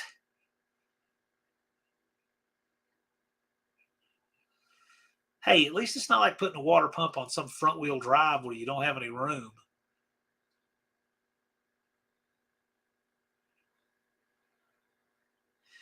Oh, Tony says that kind of mileage is at 80,000 pounds. Oh, yeah, I was going to say, you could probably pull a 5 or a 7-car trailer with that, right? And if you did that math probably works for you. And if you're going to do it and get commitments from people, like them mailing you a check, that would be a pretty good place to start. A monster truck rolling over Buffalo Brian's Derby car. Okay. Just not with Brian in it.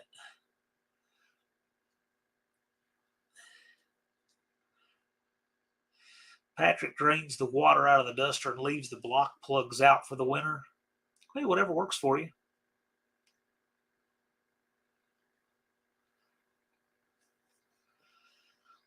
Barrows says Larry Quick with Knight Rider doesn't live too far from Sykes and has the subs and was first guy to do a backflip.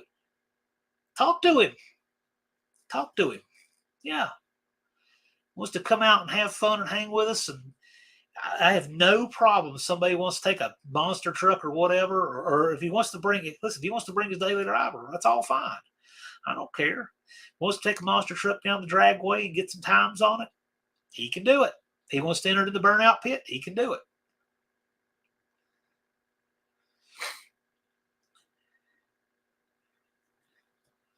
Yeah, B&R. Pay water for racing, just put the antifreeze back in. Yep, sure can.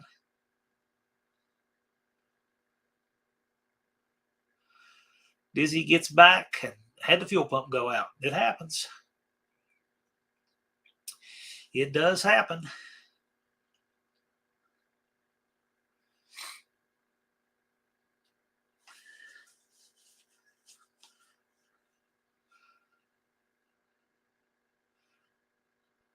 Seven-car trailers, at least 50K. Yeah, I have no idea. I have no clue.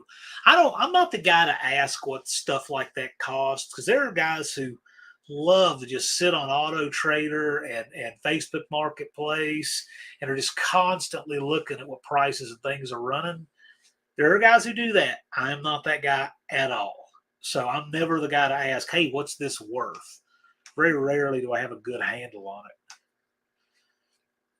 It's not what I do.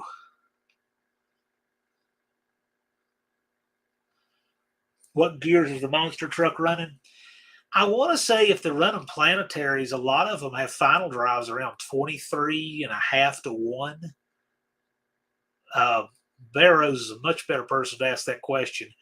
Your 2.5 ton and your 5 ton and planetaries are going to have different gear ratios. So Barrows, what are the gear ratios in those things?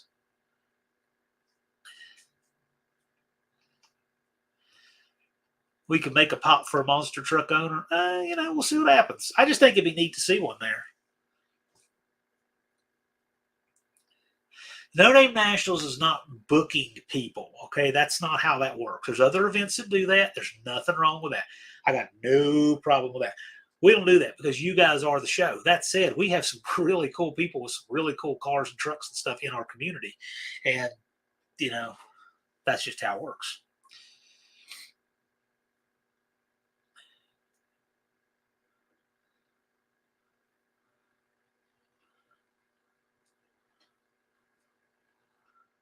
Most commercial rentals are a 12-month lease. Aren't we talking about commercial rental on property? Because most of the ones on commercial rental properties, 3 to 5 years. 3 to 5 years triple net. At least here. Unfinished projects is 22 to 1. Yeah, that's about the order. That's why those trucks, they'll wrap the throttle and there'll be wheels in the air, but when they get off the throttle, it's like hitting the brakes because they have so much engine braking.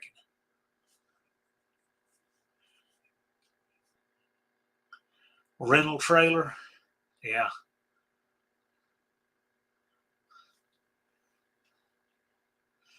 Around 20 to 1 with 66-inch tires. Yeah, there we go. Yeah, so we've averaged in this chat between 20 to 1 and 23.5 to 1. So regardless, it's an astronomical amount of gear ratio, a crazy amount of gear ratio. Well, there's Jason's Garage Inc. My goodness, man, how's it going? Jason, I'm glad you're here. It's Friday the 13th. I'm glad you're here. I said there's only 2 YouTubers I know that keep one of these right by their studio.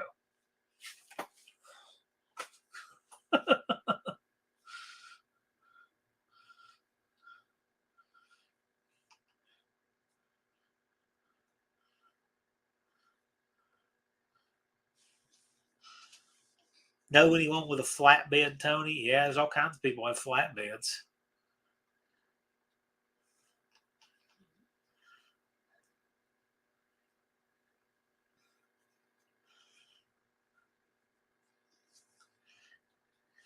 Yeah, you like that, Professor P? Well, it's Friday the 13th, isn't it? Had to have some occasion.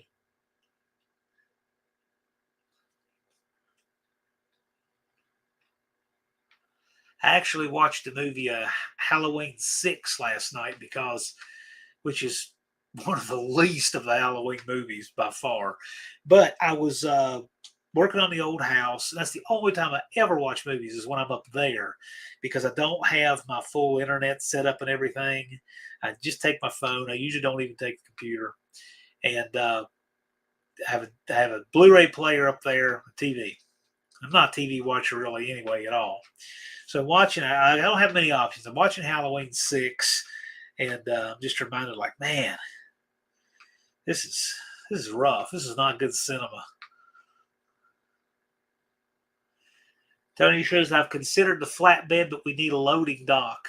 Well, we could probably do something like that. We could probably make that work.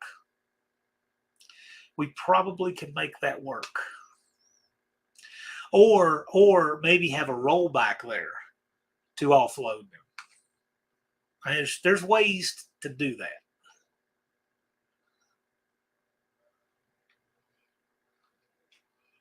I don't know if Possum has a rollback or not, but we could probably do it somehow.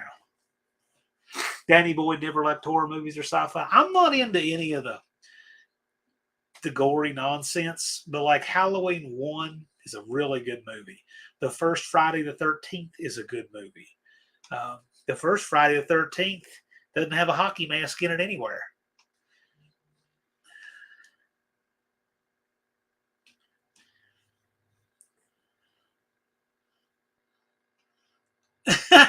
Barrows, not hardly.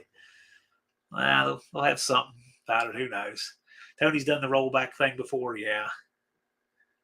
There are an abundance of videos on YouTube of people attempting to get cars in and out of U-Hauls and don't know how to do it. And it is endlessly entertaining.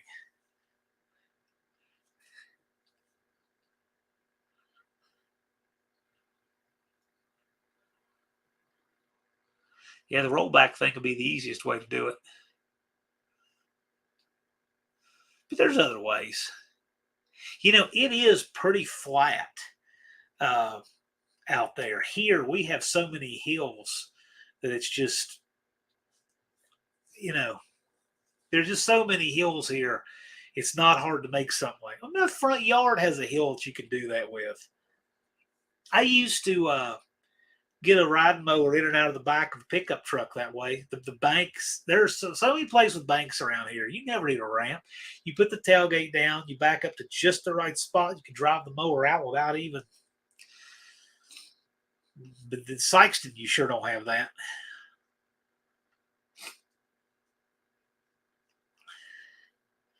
Max Wedge, we stacked smash up derby cars in a dump truck and dumped them out at the track.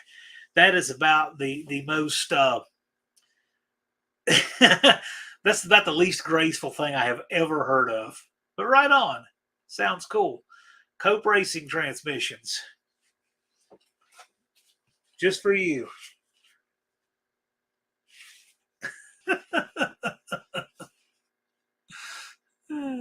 Couldn't resist.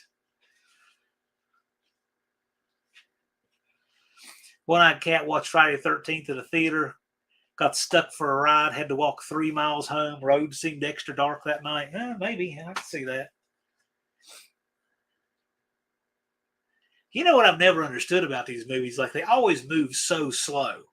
Like Jason Voorhees runs really slow, and Michael Myers goes so slow. I mean, they're even slower than me.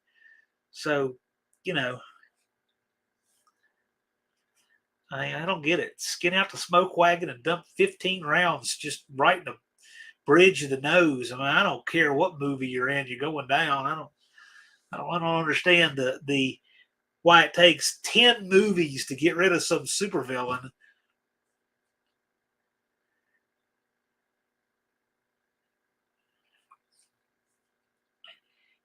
When you finally buy an open car trailer and use it, you'll wonder how you got by without it. Isn't that the truth? Danny Boyd saw the first Halloween in the theater.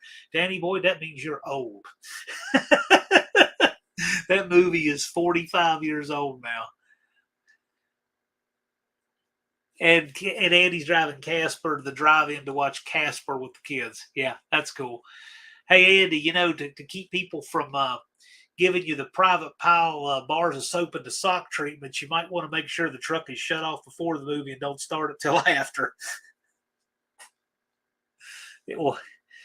People might notice if you start it during the movie.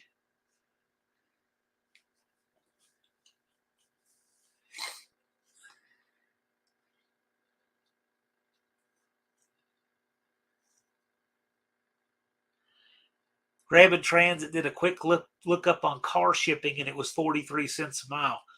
U-Haul charges more than that just to drive their trucks.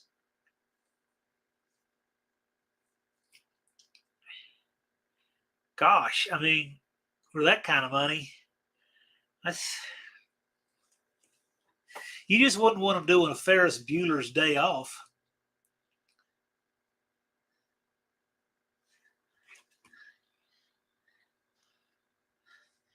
I'll check something here.